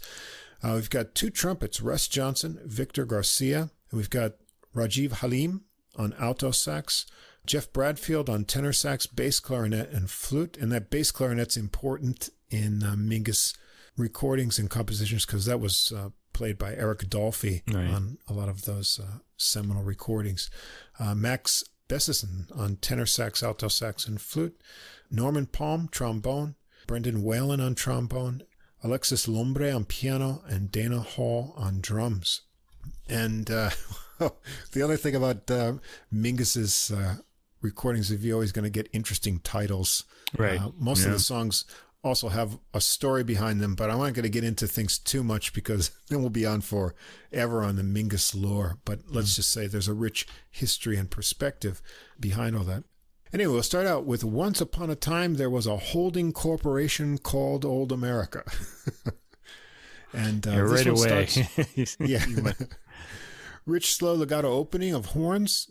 It sounds like bowed bass mixed in there too. It builds in layers, harmony, and intensity as the trumpets get higher and the bones go lower. It breaks for softer sax, trombone, and flute lines before breaking into a bouncing waltz led by an alto melody from, I think it's Halim here. Nice horn arranging and improv from trombone and trumpet through the arrangement. There's a playful switch up to 4/4 for a few bars before it's back to waltzing, and a bit of whole band improvised cacophony before Lombre clears the air with a solo rubato piano section. Back to more rich horns, legato over bowed bass, and then things get off swinging with both trumpets soloing feverishly over building sax lines and continuing on until the rhythm dissipates over piano and bass. It resets again to light waltzing with trombone soloing over light rhythmic trumpet backing figures. Woodwinds swoon in as well with a nice flute line included. Hall kicks it up on drums underneath as the arrangement really swells, goes through the original melody with the meter change-ups until it breaks down again into trumpet improv over sparse piano. They get out there harmonically and playfully. Finally, another lush legato arrangement of horns over rolling tom drums and some cymbals to finish it off. Track 2, Haitian Fight Song. This one starts out with rhythmic and bluesy bass from Philion. He really digs in, working up to an ostinato line with some rhythmic variations, to usher in a low trombone part featuring cool, fast, kind of triplet tonguing figures. The other trombone, saxes, and then trumpets stack on top with some plunger mutes added in there as well. The whole band's swinging to the minor blues groove. Trombone solos out of the arrangement with Philion's bass chugging underneath the piano chords. The swing drive of drums and bass gives way to some horn backing on the beats for a bit as the trombone solos on. Lombre gets a piano solo next. He keeps it basic and bluesy, concentrating on rhythmic feel before working in some more reaching lines. The even horn stabs come back to cheer him on, and then he winds it up into some chiming bluesy chords. Philion follows with a bass solo, which is bluesy and rhythmic, and drums and piano drop out to allow him to slow down and speed up some rhythmic figures at will. He gets some dialogue going between high and low phrases with himself before finishing up, getting things reset with the bass line from the beginning. The horn arrangement builds again, and it slows down methodically for the ending with some final trumpet cries. Track 3 is Self-Portrait in 3 colors. This one's got like an open brass chord that sustains until saxes weave through with lines that echo each other over light tom work on the drums. Philion enters on some delicate bass, and a slow tempo takes shape with a soft horn arrangement over very light cymbals. It's rich, with good use of the trombones and nice fills from Philion on bass below. Russ Johnson is featured on a really tender trumpet solo here over pretty piano trickles and soft trombone lines. The saxes and then also Garcia on trumpet enter, and the horns and more driving drums push Johnson to more animated and reaching solo lines. It comes down softly into legato sax lines, into a full rich horn arrangement and some more lines from Johnson, building to a big uplifting finish. Then we're going to get Pithecanthropus erectus from the same titled 1956 album. I think Mingus's original notes on this call it a 10-minute tone poem that depict the rise of man from his hominid roots to an eventual downfall due to his, quote, own failure to realize the inevitable emancipation of those he sought to enslave, and his greed in attempting to stand on a false security. I guess Pithecanthropus erectus is the Java man fossil, which at the time they thought was the oldest human fossil. Anyway, lots of ideas mixed in there. Yeah. It begins with legato sax lines that turn more rhythmic over a medium driving swing from the rhythm section. Flute gets added in as well. The trumpets stack on top and sync up with trombones down low. There's a break. Things get soft, build up again as the tempo shifts up to a new driving speed, and things get intense with some ensemble improvisation. The rhythm breaks for a piano chord and some long horn notes to a plop. And then a tenor sax solo leads off into swinging reset with some great horn stabs. Things speed up again and get busy with group improv before pulling back to the medium swing for a bass solo from Philion. Bluesy licks, great bounce to it too. Hall responds with matching hits and fills on the drums. The rhythm gets busier and faster, and horns add in some improvisations over Philion. Then it comes out with an alto sax solo, cheered on by horn stabs, and a great low trombone riff as it gets really chugging along. The horns turn more legato and layered for a while things get frenzied with rhythm and improv, and then make a soft reset with just the sax into a swinging drive with horn stabs and bones cheering. It gets a bit soft again, pushes into a final group improv and a little bluesy slowdown to the end. Track 5, Prayer for Passive Resistance. Philion works a bass riff around a 12-bar progression with a light hi-hat hits with syncopated surprises in the last 2 bars. Bones and saxes join in the next time around, as well as trumpets and then bass clarinet. The syncopation and big hits make you feel a little punch drunk from this until Philion sets things straight with walking bass for a sax solo. I think it's from Halim here. Things build up with tricky rhythmic bone and trumpet backing lines, and Halim blows on and on. The horns returning again with longer, more harmonically dense lines. Then a fun stop-time horn section with bass clarinet. It ends with a reset to a dirge-type tempo and final sax licks over brass chords of open intervals and a final drum kiss-off to finish it up. Track 6, another kind of deep meaning track from Mingus, Meditations on a Pair of Wire Cutters, also known as Meditations on Integration or Praying with Eric. This was composed as a response to inhumane imprisonment in the South, and it was a showpiece for the early to mid-60s sextet with Eric Dolphy, who I mentioned before, Johnny Coles, Clifford Jordan, Jackie Bayard, and Danny Richmond. And this is the band that Philion says was his main inspiration for performing most of this music. Starts with a repeating sax and trumpet, and then just sax riff that make a scene for a floating flute and high bowed bass line, which is a really interesting combination. Flute and very high register bowed bass. The riff changes up, tinkling piano and more horn figures get peppered in. There's a lot going on here. Drum toms beat into a new legato horn theme that gets broken up by a few fast bars before returning. Horns float eerily over bowed bass without drums, and then a solo piano section that gets joined by Philion's bowed and then plucked bass. Philion then sets a new pulsing beat, gets joined by drums and horns on insistent riffs with cross-rhythmic trombones weaving through.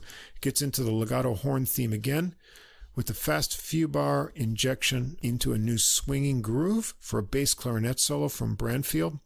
The groove changes up to a Latin feel in spots. It slows down, resumes swing as Bradford blows along. It kicks up again for some trombone solo exchanges between Palm and Whalen over the changing grooves, and they come out swinging for a Lombre piano solo with some percussive chords and rolling right-hand figures. Next is a new horn arrangement section with swinging lines into quick tonguing, blasts, and shakes for a bit. It keeps changing up between lyrical lines and tension-building rhythmic ideas in sections before a return to the flute and bowed bass theme over rhythmic riffs from the beginning. The bass bow cries high and eerily over low piano figures to end it all.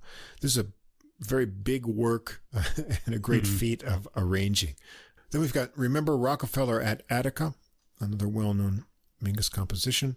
This one starts with solo alto sax from Havim over driving swing from the rhythm section to get this off to a happy bounce. The feel changes up for a few bars to straight Latin feel as horns join in, and then swing along again with tricky rhythmic figures. There's a quick little pause before things get swinging into a full band arrangement with great lines from each horn section, especially the trombones. Next is a puckish trumpet solo that swings along and squeezes up high, cheered on by other horn lines, and the band swings into some exchanges with Hall's drum soloing. Lombre gets some rhythmic piano bars before the band swings to a final piano chord that we remember from the little pauses on the journey. And then Better Get It in Your Soul. But I'm wondering, because we're going to hear this again on the next recording, is it Better Get Hit? I think they're two different. Well, they're both the same composition more or less, but I think Better Get Hit in Your Soul is like a different sort of arrangement of. Could be. Mingus recorded them both. They're Better Get It in Your Soul. This one is on Mingus Aum, and the other one's on a different album, I think. Because I've seen them both on Mingus albums. They're both pretty much the same tune, though. Yeah. This one starts with solo minor bluesy and rhythmic riffs from Philion. It gets joined by a bluesy bone. The saxes swing it in 6/8 on busy lines, and all the horns come out to play on the thick and gospel-y blues arrangement. First up is a sax solo, egged on by the rhythmic trombone lines.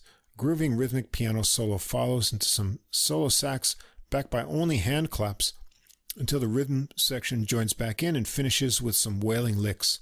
Hall's drums alternate solo courses with busy skittering horn arrangements, then get some extended solo time. The horns come back for more full and gospel-y arrangement, slowing down into some amens from the sax and a new bouncy gospel drive from Philion, joined by a tenor sax solo, and then the horns whooping it up to the final amen with a little trumpet growling there too. So this is a really exciting recording of Mingus's music. It captures the spontaneity and mercurial qualities of his compositions, but the arrangements are inventive and give the horns plenty to do to fill out the compositions. The solos are all inspired and intense, including Philion's bass. I think it strikes the right balance of keeping the spirit of the Mingus originals and adding new interest and excitement in this sort of, larger, not big band, but 10-piece ensemble. You can do a lot with different tone colors and multiple layers of sound here. And I think it's a good recording. Yeah, I liked this a lot. This is probably my favorite jazz recording of the week, actually. Mingus in general, he had a bigger idea of what jazz could communicate than most people have today, because we don't really hear big compositions like this anymore. There's a lot of integration or juxtaposition of styles in these compositions, especially in the first track on this album. The whole idea of large form in classical music is taken into a lot of his work. So these must have been there must have been a lot of work to actually learn these, to play these. And he uses traditional jazz forms, dissonance, and other popular styles to get his ideas across. Mingus is a jazz composer classical musicians can really get into. And for me, hearing these compositions in modern sound is always a bit of a thrill, and the playing here is really great. I like the way certain instruments were entirely in certain channels. Like there was a trombone only in the left channel. It was kind of, But the rest of them, it wasn't like we have these instruments in this channel, these instruments in this channel, but they were spread across, and there were one or two of them were only in one channel. I thought that was really interesting. It worked out well. It didn't make the stage seem restrictive, and it worked well with this size of an ensemble.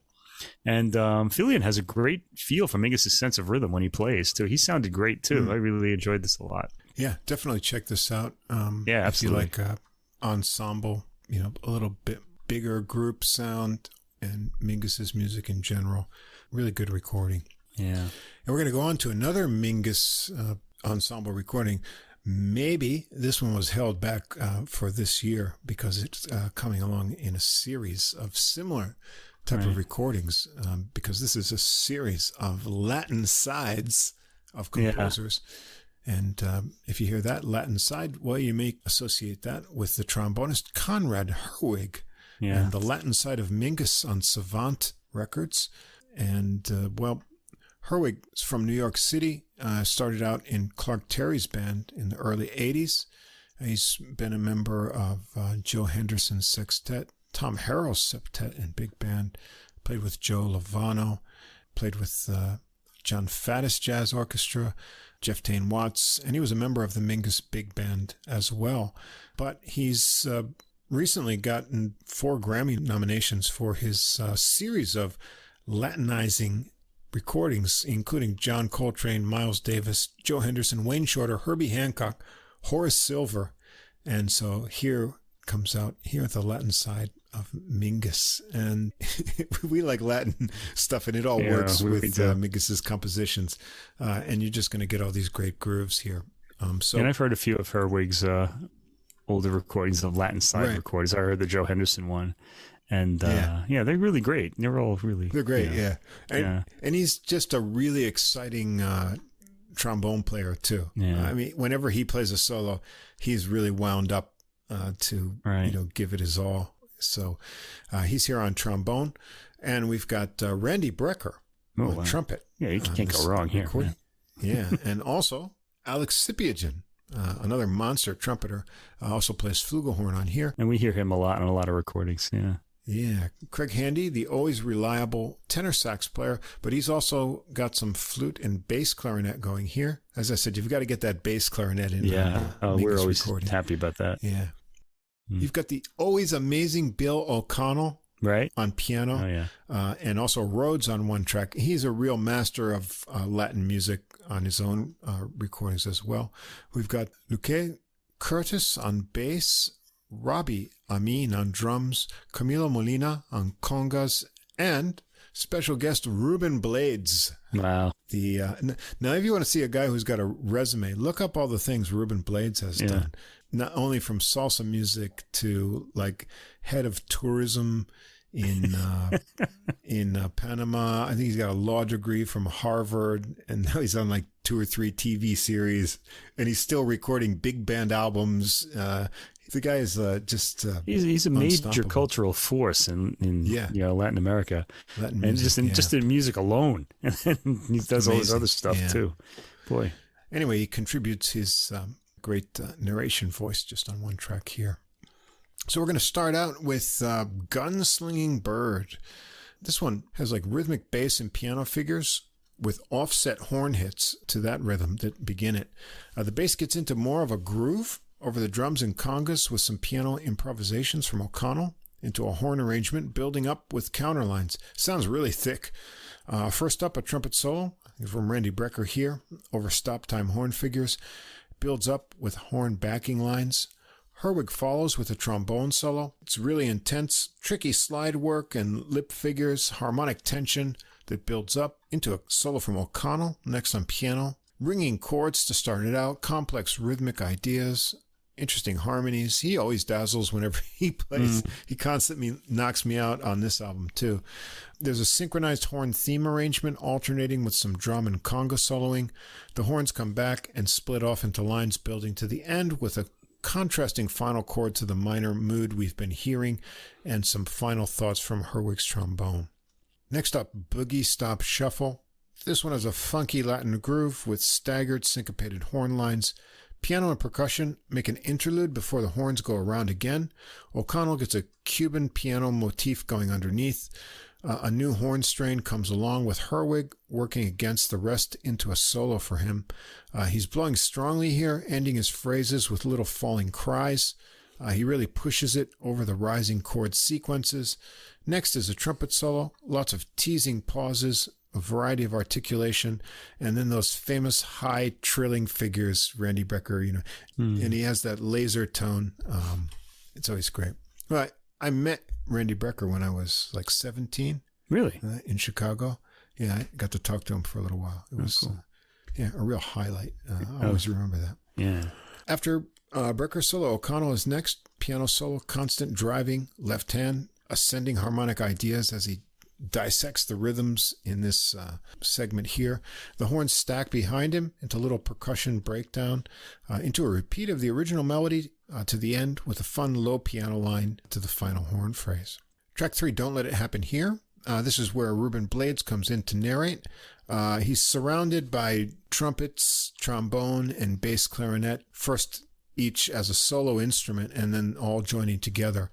The horn arrangements create a fanfare, kind of processional, with some real trumpet screams, probably from Scypiagen here. A Latin groove emerges with Curtis's bass and bass clarinet from Handy, the rest of the horns stacking up with a rhythmic arrangement into screaming lines. O'Connell gets some piano improv, and then Blades returns, this time in Spanish, and here he spaces out his narration as a trumpet takes over the solo spot, and then passed out to Herwig on trombone line, Handy on bass clarinet as well.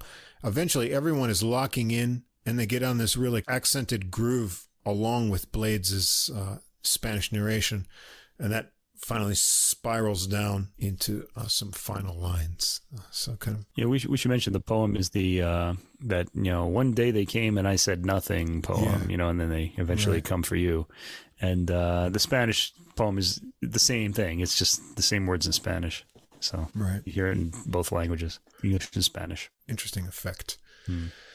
We've got really famous Mingus tune, Goodbye Pork Pie Hat. Herwig starts this one out on solo trombone. He gets joined by bass. Drums and percussion come in with some ringing lines from O'Connell until some horn riffs join, and then Herwig takes the melody on his own for a strain, moving into a softer horn arrangement. O'Connell getting more to play between lines.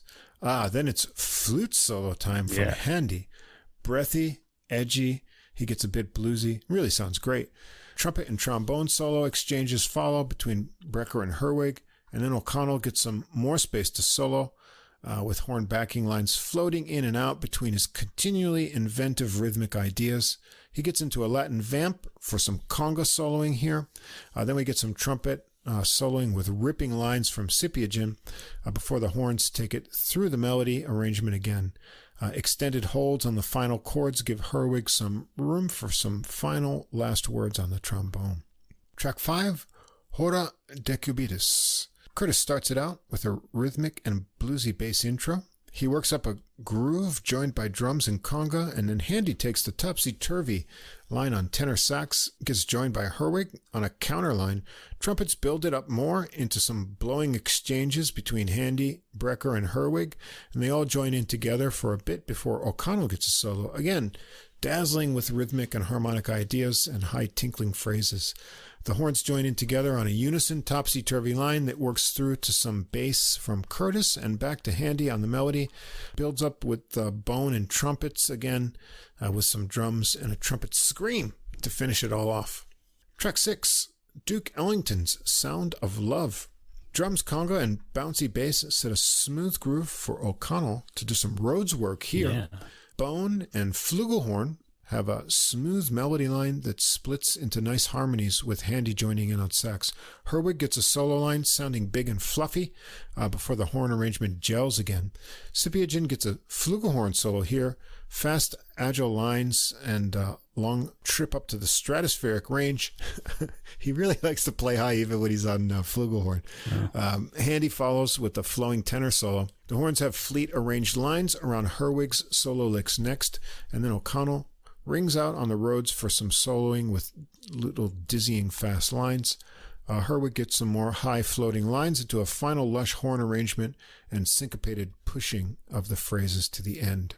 I didn't think this one sounded very Latin, by the way. It's kind of more probably straight. The least much. I think Mingus brought in a lot of that sort of arrangement ideas from Ellington into his music, and he could compact those even into his smaller groups, you know. And, here we can expand it. But I think, you don't want too much of a groove. I guess for this one. This one, maybe, yeah. But still sounds good. And I like the Rhodes effect on there, too, yeah. Now, here we go. All the things you could be by now if Sigmund Freud's wife was your mother. Unpack that one. Yeah. Fast ripping horn lines feature in the melody on this one. Lots of busy movement going on in the bass and piano. Handy comes out of it, rather, with rising riffs into a solo backed by rising bone and trumpet lines. He flows over the groove with smooth excitement. The horns build into another solo from Randy Brecker with rising lines of excitement and bubbling phrases and that high laser-like tone. Herwig follows up with a solo of more agile lines that sync up in spots with the backing horns. O'Connell has a solo too, building the intensity with more rhythmic push and high register ringing notes. The horns push it into a percussion flare-up over piano, and then a segment of the ripping melody line closes it out with Herwig adding a final high trombone note. And then Better Get Hit in Your Soul. I'm going to finish it up here. Starts out with Curtis's rhythmic and bluesy bass. He sets a groove, joined by O'Connell and drums. The horns join with a gospel-y and smooth arrangement with good counterlines. The rhythms of the lines change up over the Latin groove nicely. Herwig comes out of the arrangement with a really sly and bluesy solo. He's really having a good time on this one, and I was too, listening to it. Handy's next on tenor sax. He makes it bluesy and dirty. Then he makes it a bit choppy into a more Latin-y kind of feel, getting a really good edgy climax in tone. Then we get a harmon-muted trumpet solo from Randy Brecker here, rising horn lines behind. O'Connell follows up with piano solo that eases up into a percussion breakdown. The horns take another run through the melody, and then Herwig gets out the plunger for some fancy plumbing work, and the muted trumpet joins him, simmering out to a soft ending over some rising figures from O'Connell and soft drums. So, Latin Mingus? Of course. Yeah. Why not? Great grooves, fun arrangements. Herwig's trombone is always on fire whenever he's playing. He's just got lots of energy. You get great solos from Randy Brecker and Handy as well, covering lots of woodwinds. Bill O'Connell is always one of the best pianists whenever you have a Latin sort of atmosphere going on, with his own mastery of grooves and cool harmonic concept. And you got the powerful horn of Alex Cyprian added in there too. Get a little Ruben Blades voice narration there. Yeah. And I say keep serving us up Latin sides of everything. To me, it's like I can never get enough of whenever Latin you come jazz, over to really, my anyway. house, Yeah. and we cook. I always have those Marie Sharp hot sauces. Oh yeah. There, and there's a smoky one, an extra spicy one. Right. You just put them on everything. Yeah. And everything tastes better. Steak, chicken, whatever you got. And it's kind of the same with the Latin side, you know. Yeah. You sprinkle that on some Mingus, some Coltrane, and it's always going to go down really well. So same here. Yeah, I think this one, I like this whole series really, and I knew I was going to like this, and of course I did.